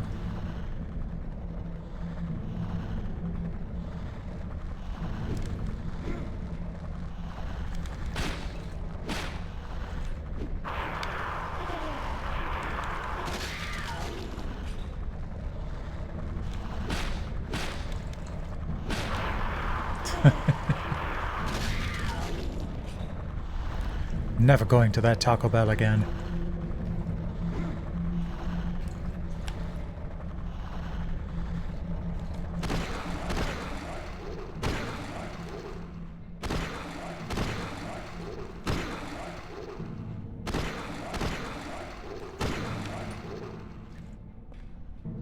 Okay. Well, that didn't do much of anything.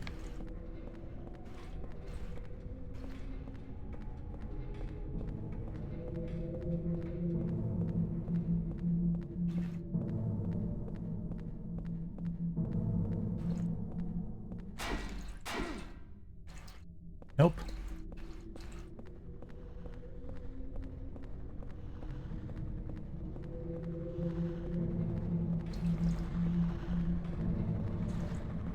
Ah, there we go.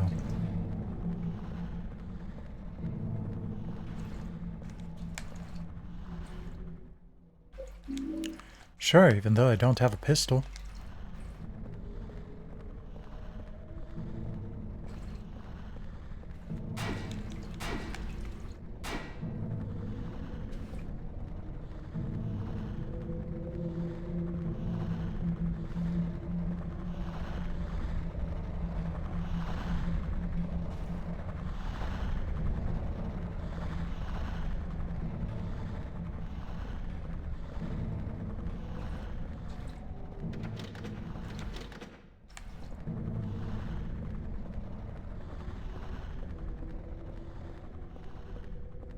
Huh. I had,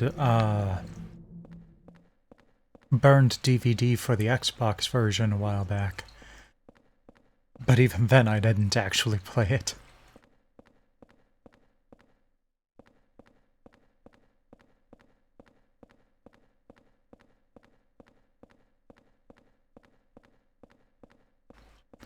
Oh, wait. Can I go through those gates?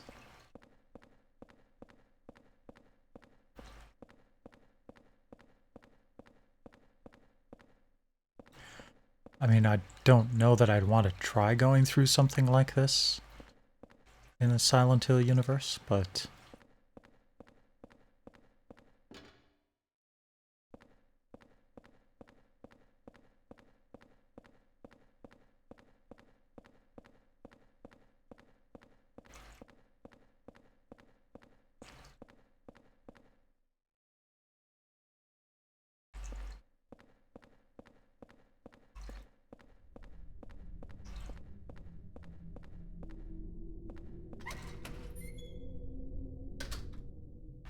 Guess I should have gone in and checked on her.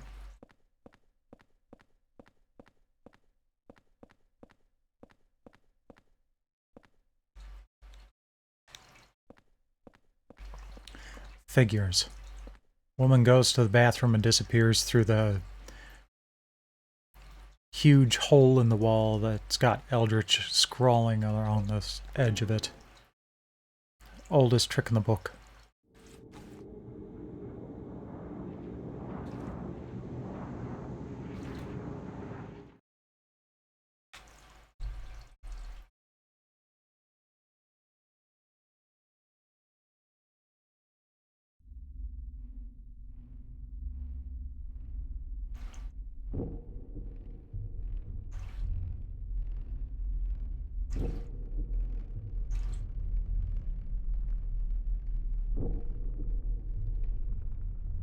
What?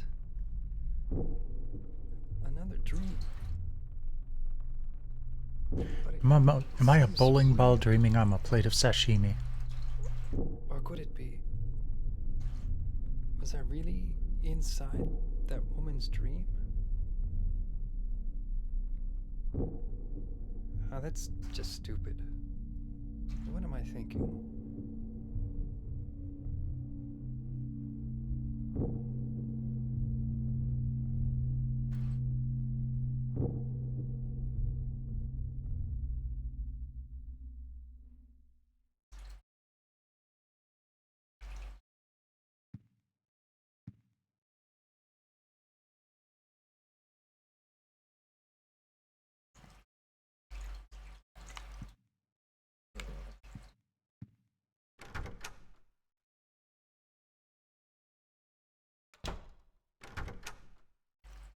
Is the hole in... Yeah. Oh, I was gonna say, is the hole still in the bathroom wall?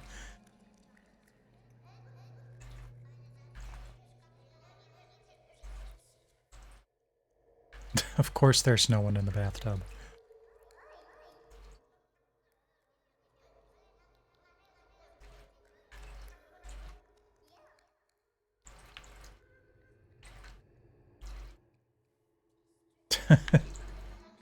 Dude, when you gotta go, you gotta go.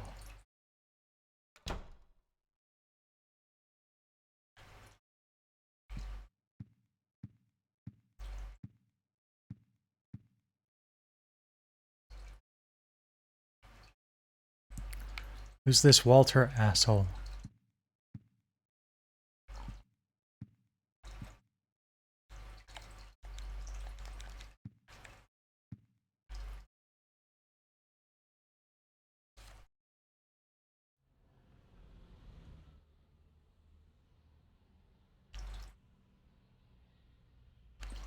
Why is the look outside my window different this time?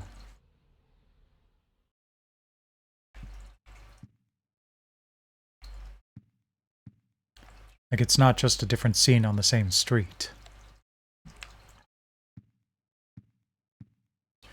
Okay, I don't know what else I'm supposed to be doing here, so... let's move on.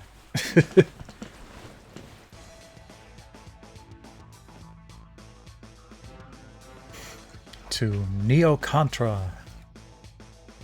There's a video of this in a previous disc that actually looked pretty decent.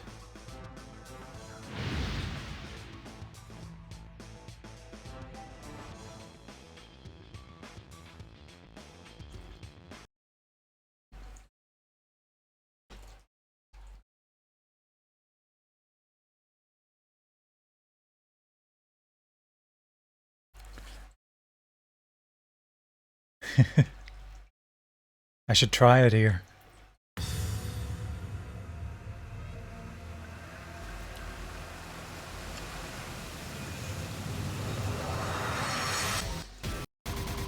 I did play the original Contra.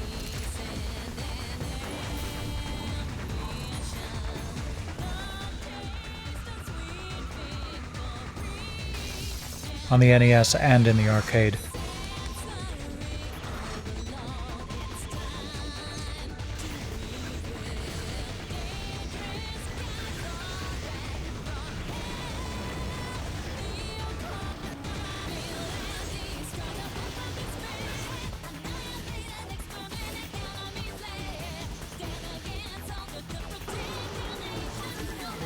Yeah.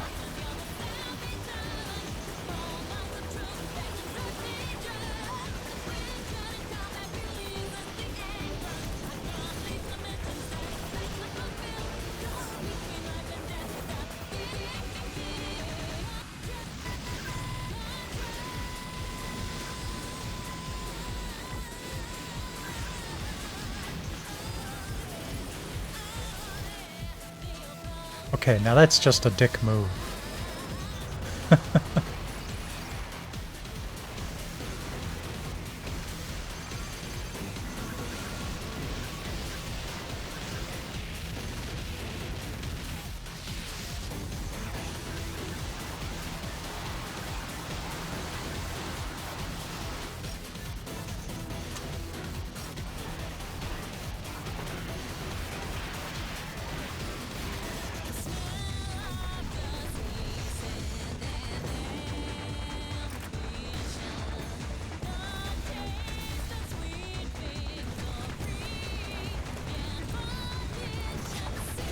You know, a twin stick shooter version of Contra might work well. I think that's what they tried to do with some of the more recent Contra games, but they dropped the ball on other aspects of it.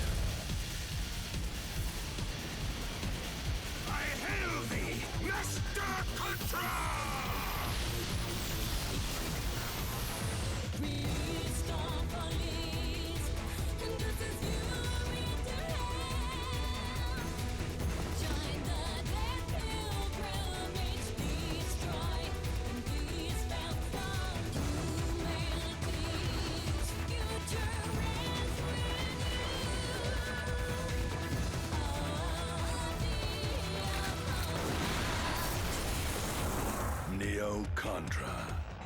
Available soon.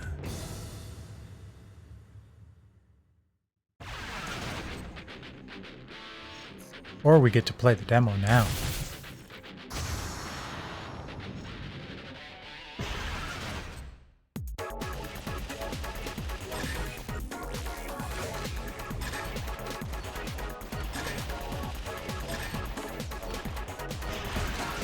I think I'll go with the spread shot.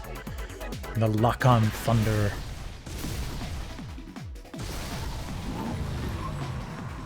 Ooh. Hi, Siren.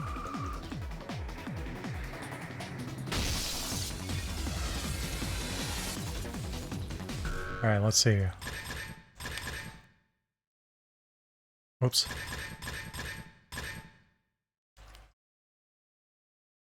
I don't know what the translation here would be. I also don't want to accidentally retry.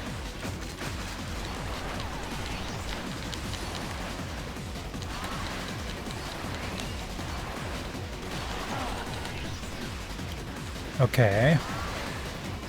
How do I lock my gun position?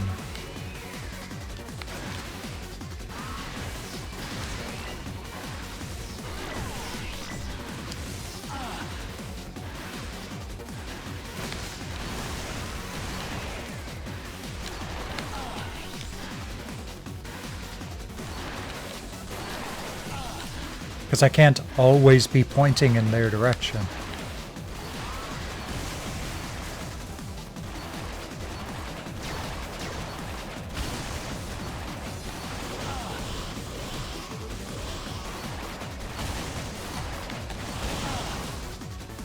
Now, this isn't going well.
don't know if I'm actually doing damage here.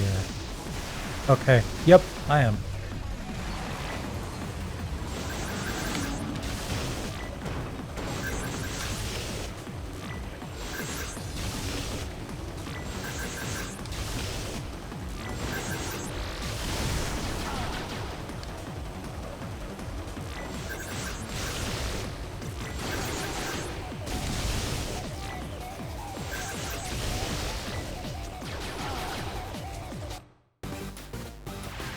I'm gonna continue at least once here. Now that I've got the hang of it. To a certain extent.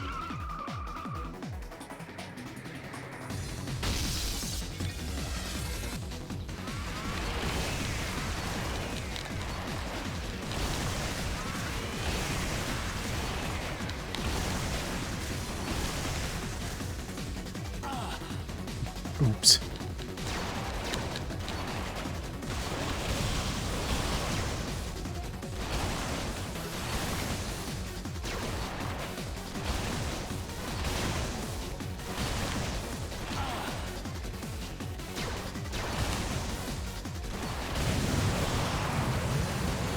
Pew pew pew.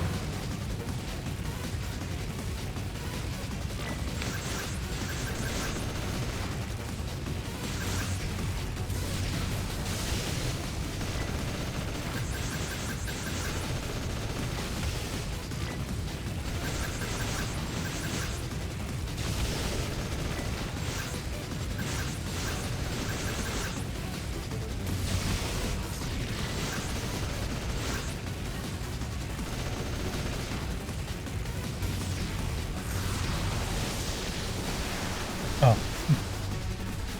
It wasn't letting me lock on to everything I possibly could because it was almost dead.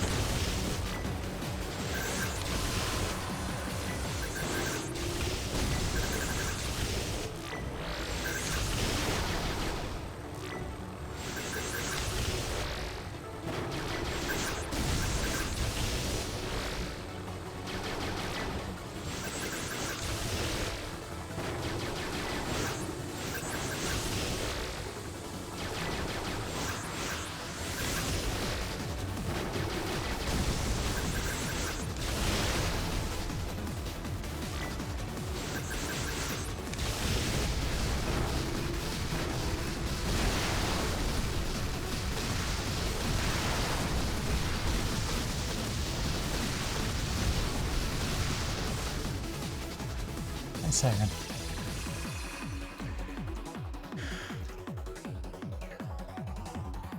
Is that it?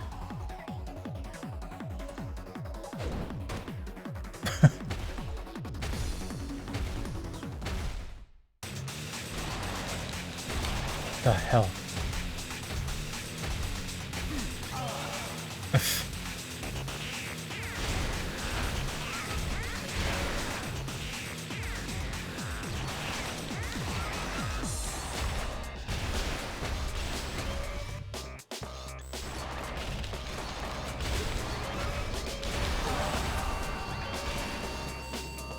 This is bizarre.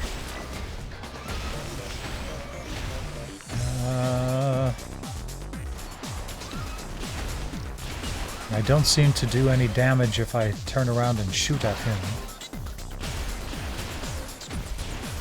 So I'm guessing this is just a gauntlet. Oh, now I can probably attack him.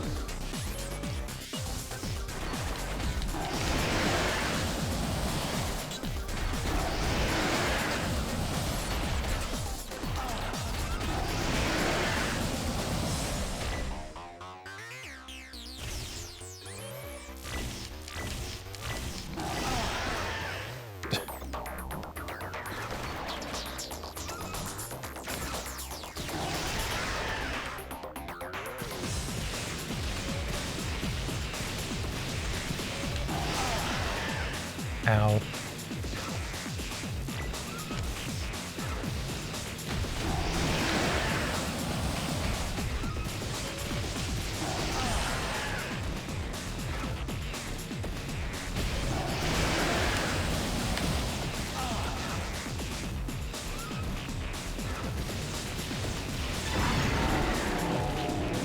Hey, I got him. Mission complete.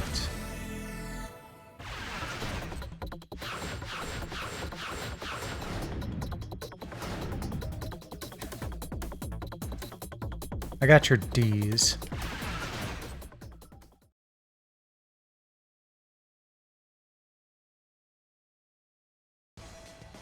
That wasn't too bad.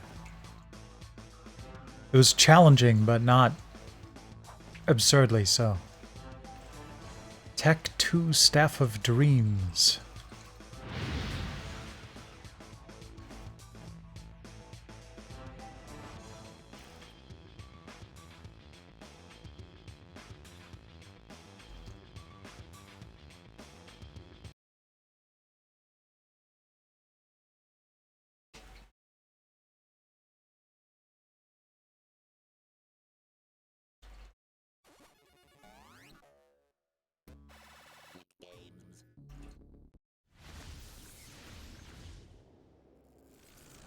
Thick.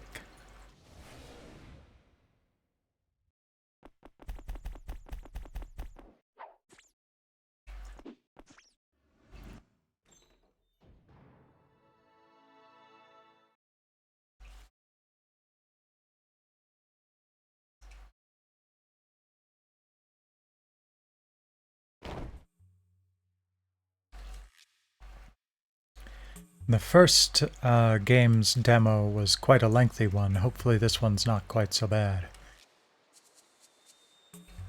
Okay, well, we'll try Whetstone Lake first, and then we'll watch the trailer.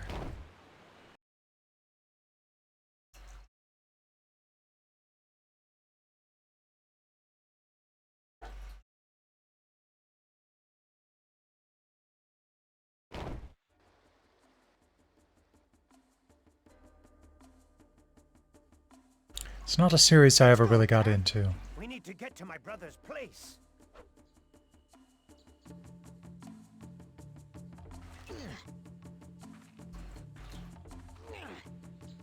This is definitely quieter than Neo Contra was, so give me a moment.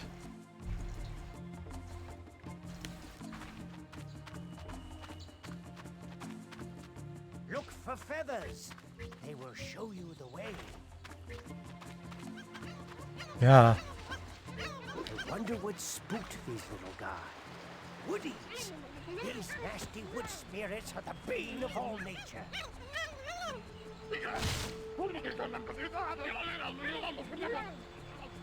Beep. The evil woodies have trapped that poor animal. Defeat them to break the magic lock and set it free. No idea what that was supposed to do.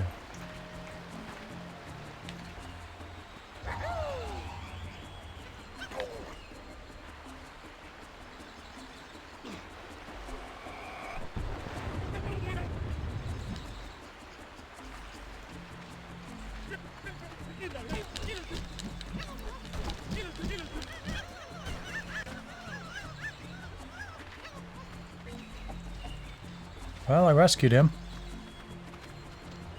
Thank you would have been nice.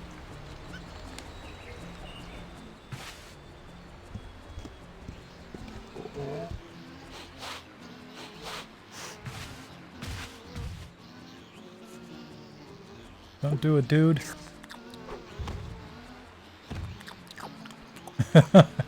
Okay, that's actually an intelligent way of going about it.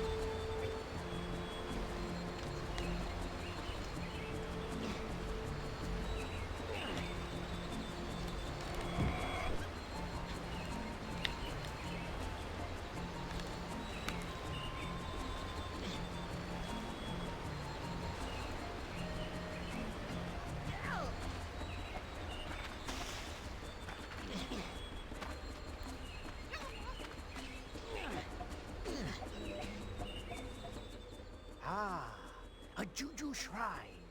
If we can find the Tiki, we can summon a powerful Juju spirit to help us. There, Tak. That's the Tiki you need.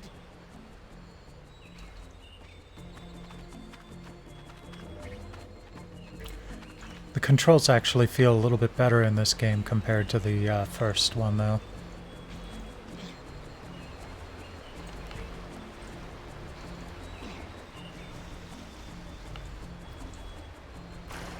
Alright, so I learned something there.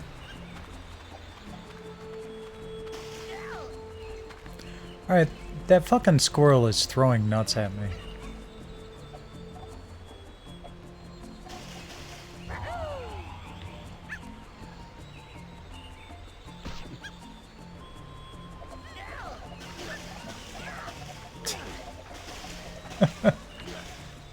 Okay, I guess I just pissed him off more.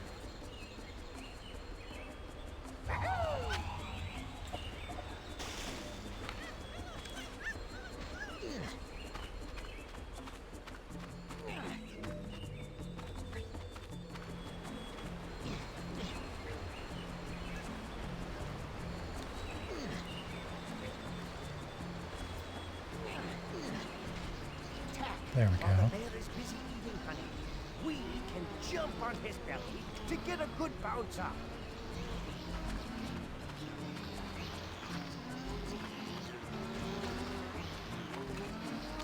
I'm trying.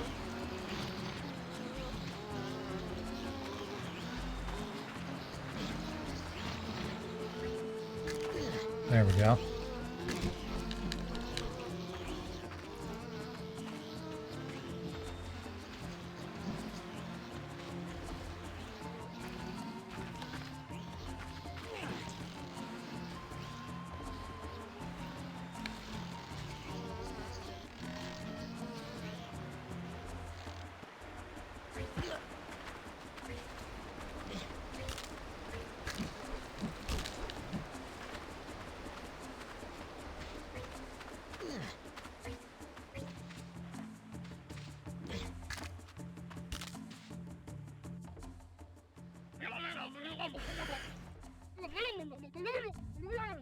Plan to do that forever, do you? To that squirrel, Tack. Perhaps with a proper bite, I can get him to help us.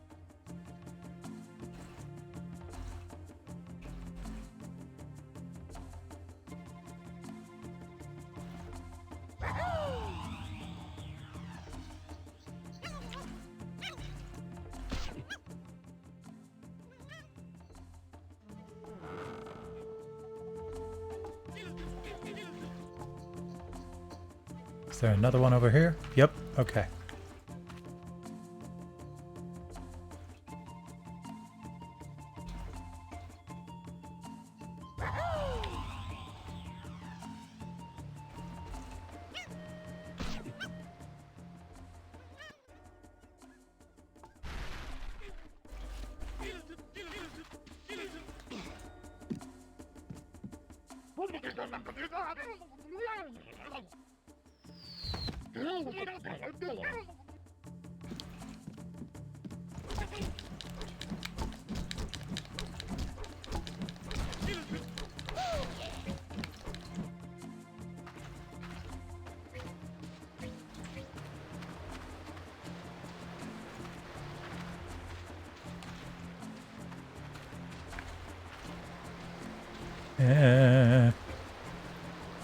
Yep, I knew this was going to be a problem.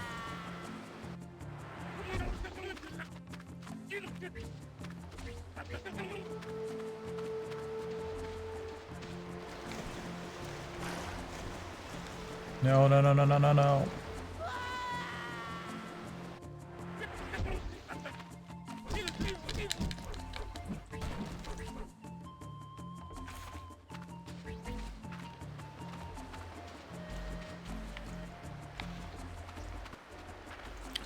Alright, camera, behave.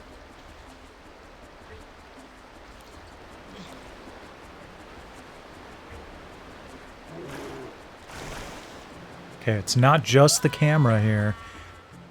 It's also the controls causing problems.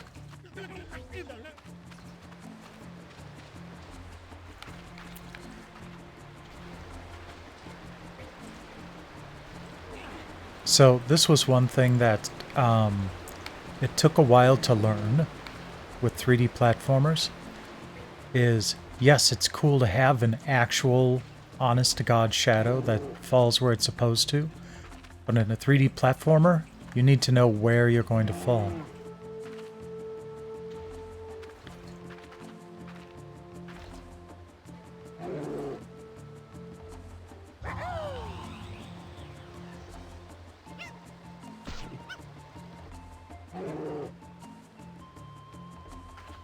Oh, thank you.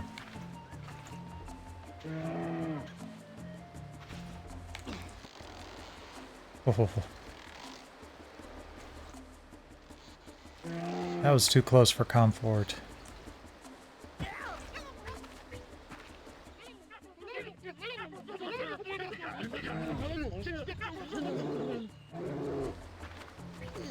Those infernal woodies have trapped a bear.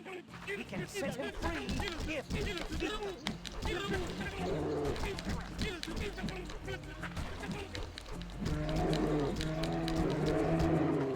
Sorry, I'm trying to hit the cage. Oh. I just have to kill everybody nearby.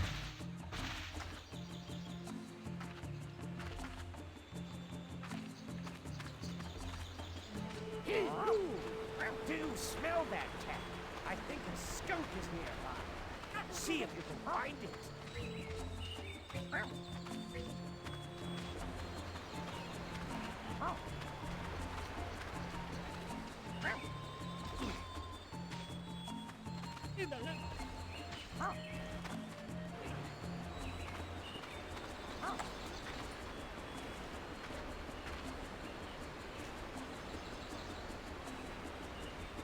No, it's not going to come around? Okay.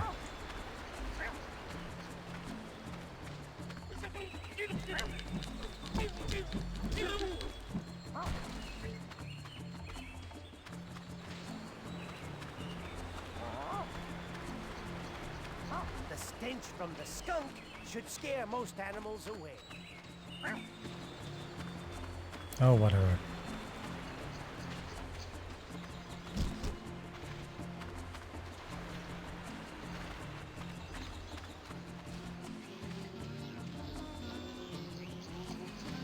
Oh.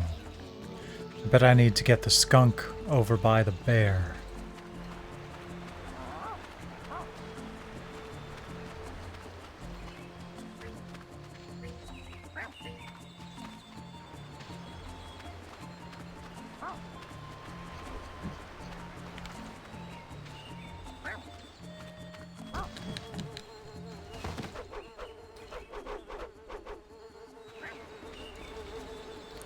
Oh, now I'm blessed with the stench. That didn't last long.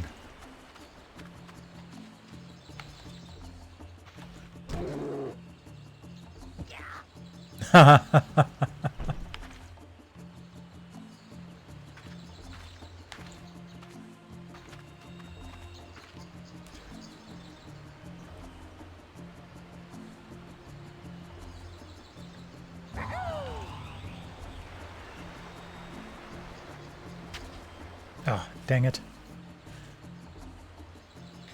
Let's try that again.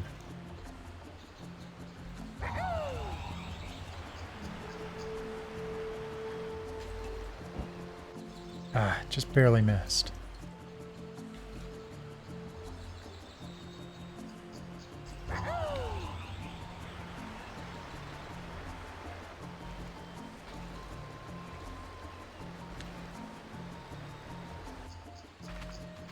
Okay. Now hopefully I can pick it up.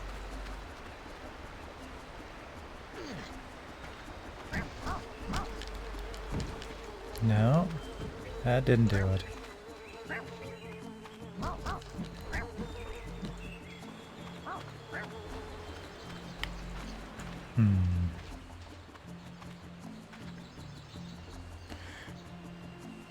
Well, I'm lost.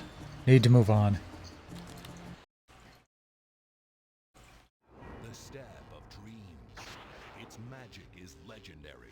Its force can be lethal. Now only one young hero can use its power to save the world.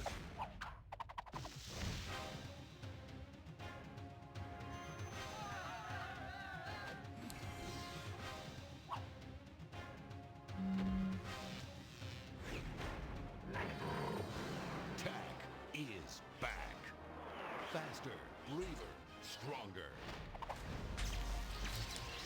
Did the first game really do well enough to warrant a sequel? Or was this a licensed thing? And I just didn't realize that there was a cartoon.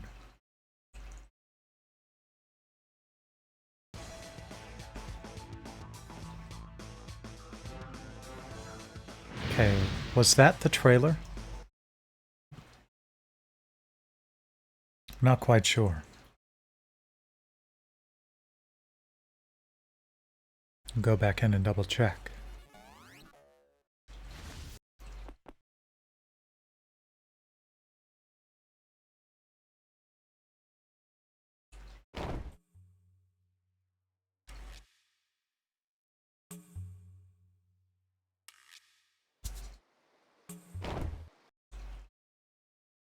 The Stab of Dreams. Yep, it was. Magic is legendary. Its force can be Okay. The Stab of Dreams. Its magic is legendary. Its force can be lethal. Now only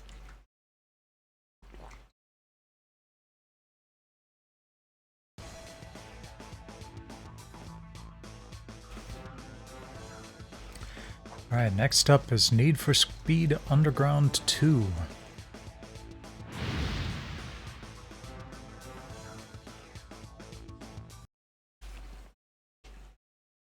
This one probably won't take too long.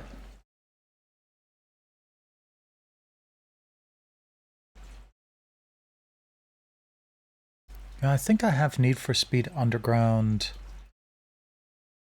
on... No, that's Most Wanted. I have Need for Speed Most Wanted on the Vita.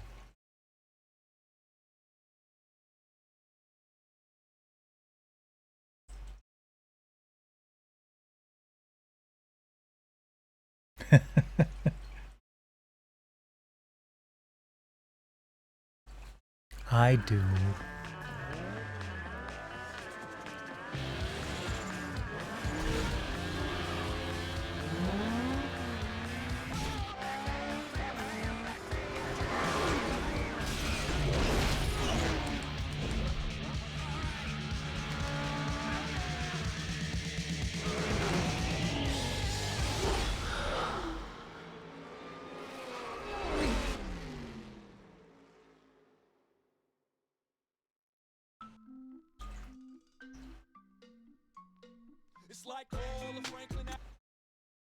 Frickin' EA and their licensed games, or licensed music.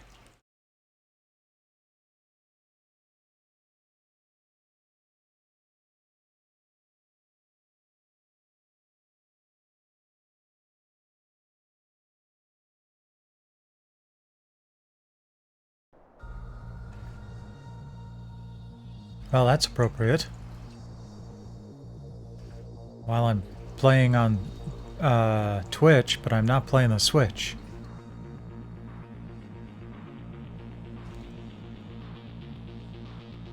That'd be hilarious if this game was on the Switch.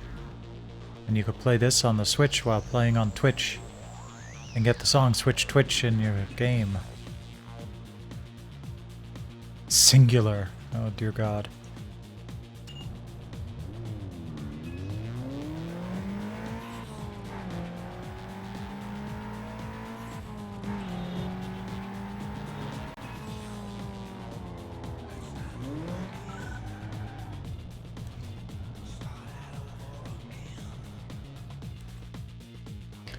Street X is tight racing on short tracks where quick reactions and nerves of steel mean the difference between winning and losing. Accept this challenge to experience a 3-lap race against 3 opponents.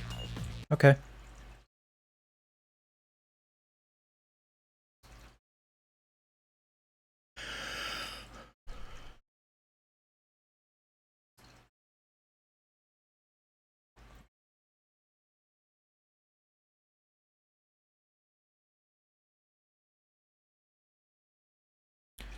Okay, nitrous is L1. Got it.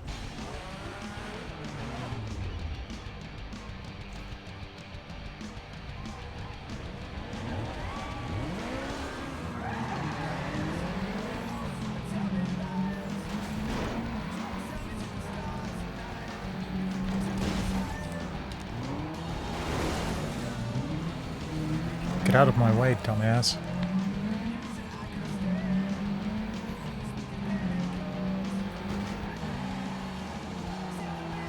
Crap, I can't remember which button was the E-brake.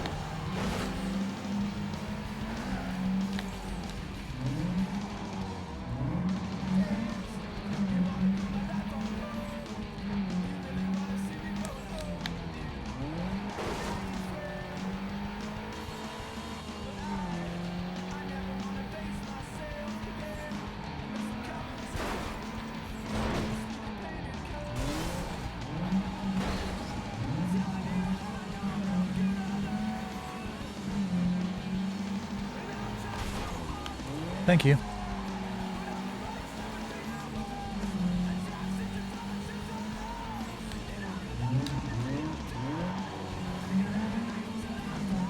Hold on.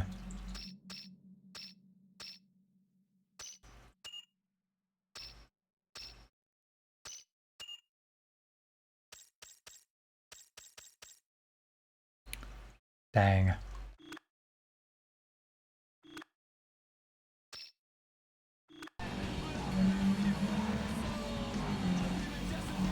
Nope, that's not it. Maybe it was R1 then. So I've gone through all the other buttons.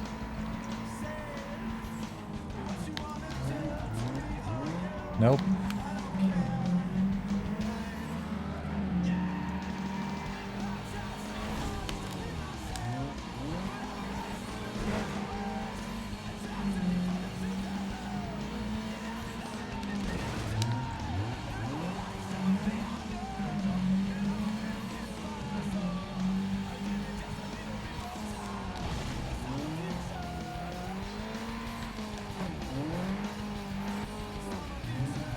I managed to win anyway.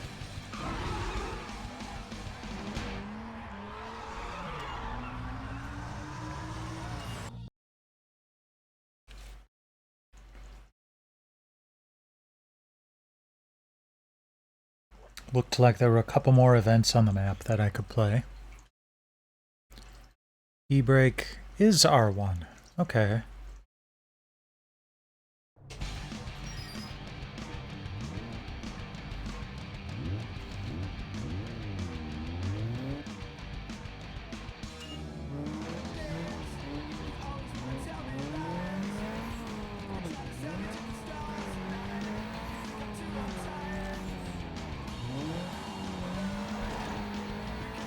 Doesn't seem to work very well.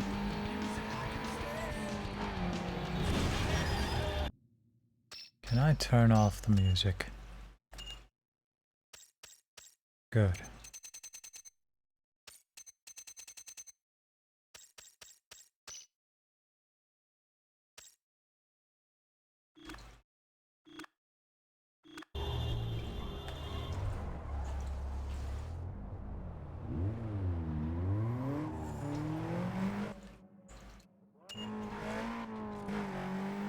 I'm good.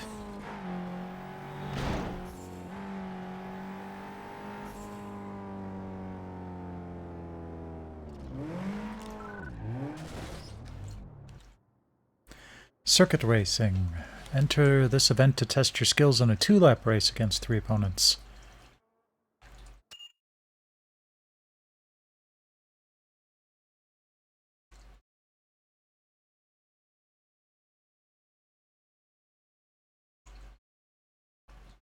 Probably a larger track. The last one was pretty tight.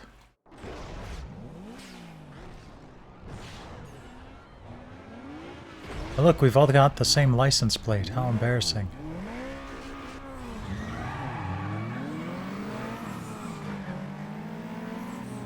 Oh, so now we're on the actual street. Got it.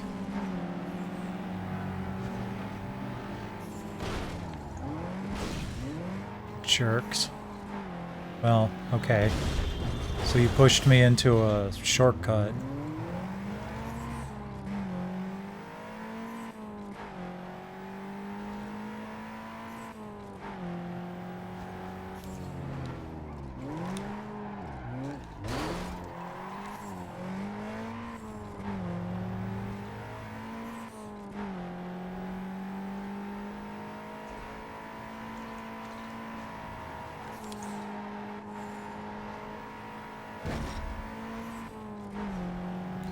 don't know if it's just the resolution or what, but I'm having a hard time seeing, you know, the track and what's on it.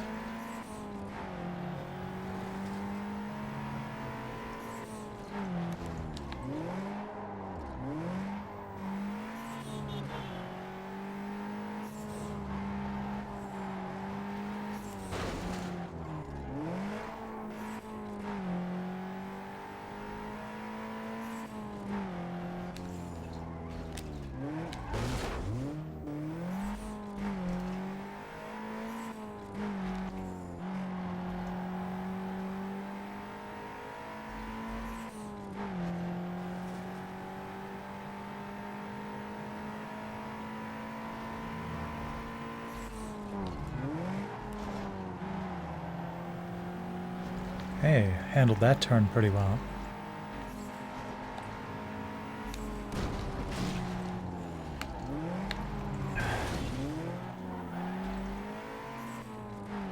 Kept trying to take that turn too early.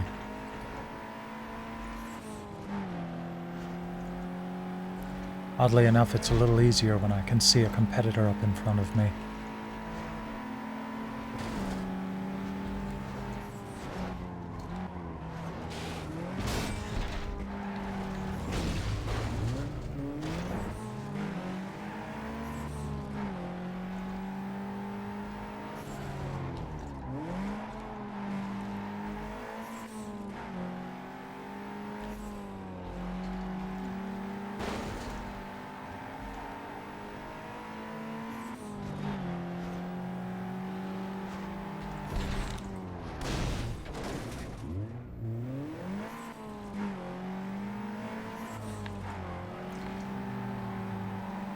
Damn.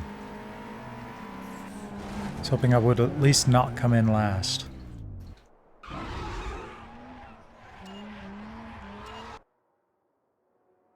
That didn't go very well at all.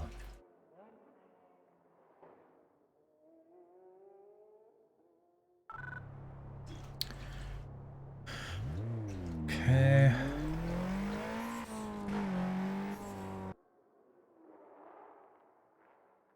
Opponent car. So, I think I've done the races that they had in the demo. Let's find an opponent car and see what I can do.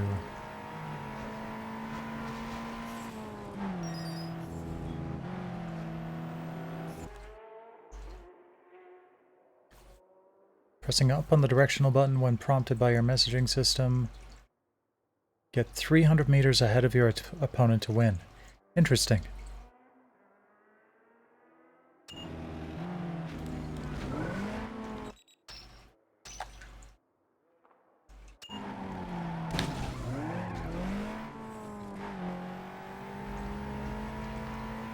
Well, that ended up being easy enough.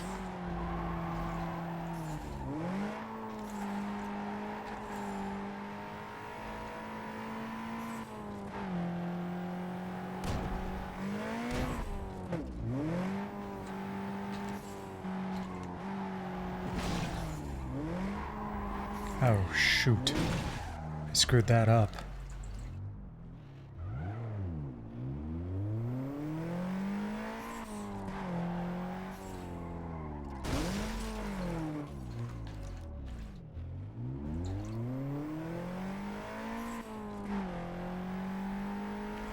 But oddly enough, it still considers me ahead.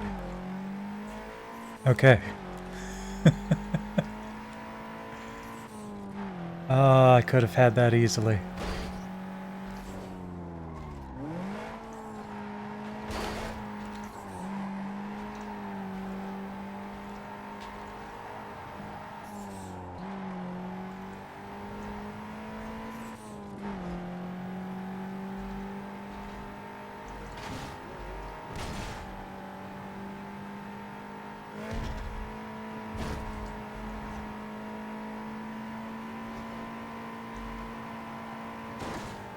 Yay, I won the outrun.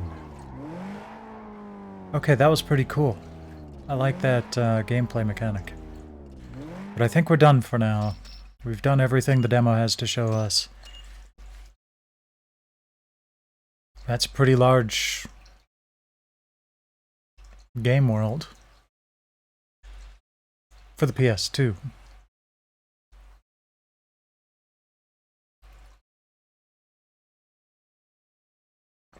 Online gameplay, nice.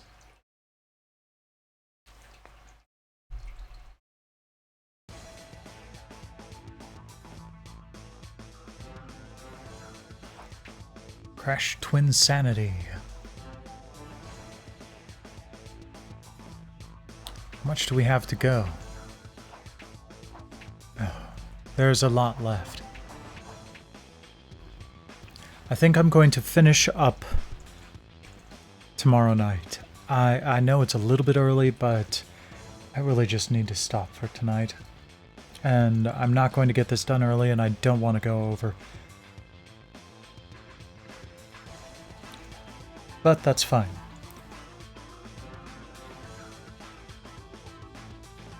So, tomorrow night, we'll pick up with Crash Twinsanity, polish off the rest of this demo disc, and then get to Pokemon Violet. Meanwhile, we are going to raid Fortifier, who's playing Death Rally right now.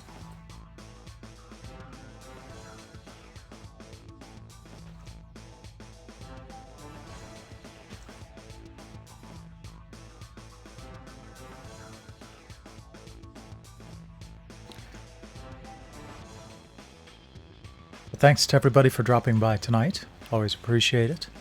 Rest well when you do, but in the meantime, enjoy Fortifier.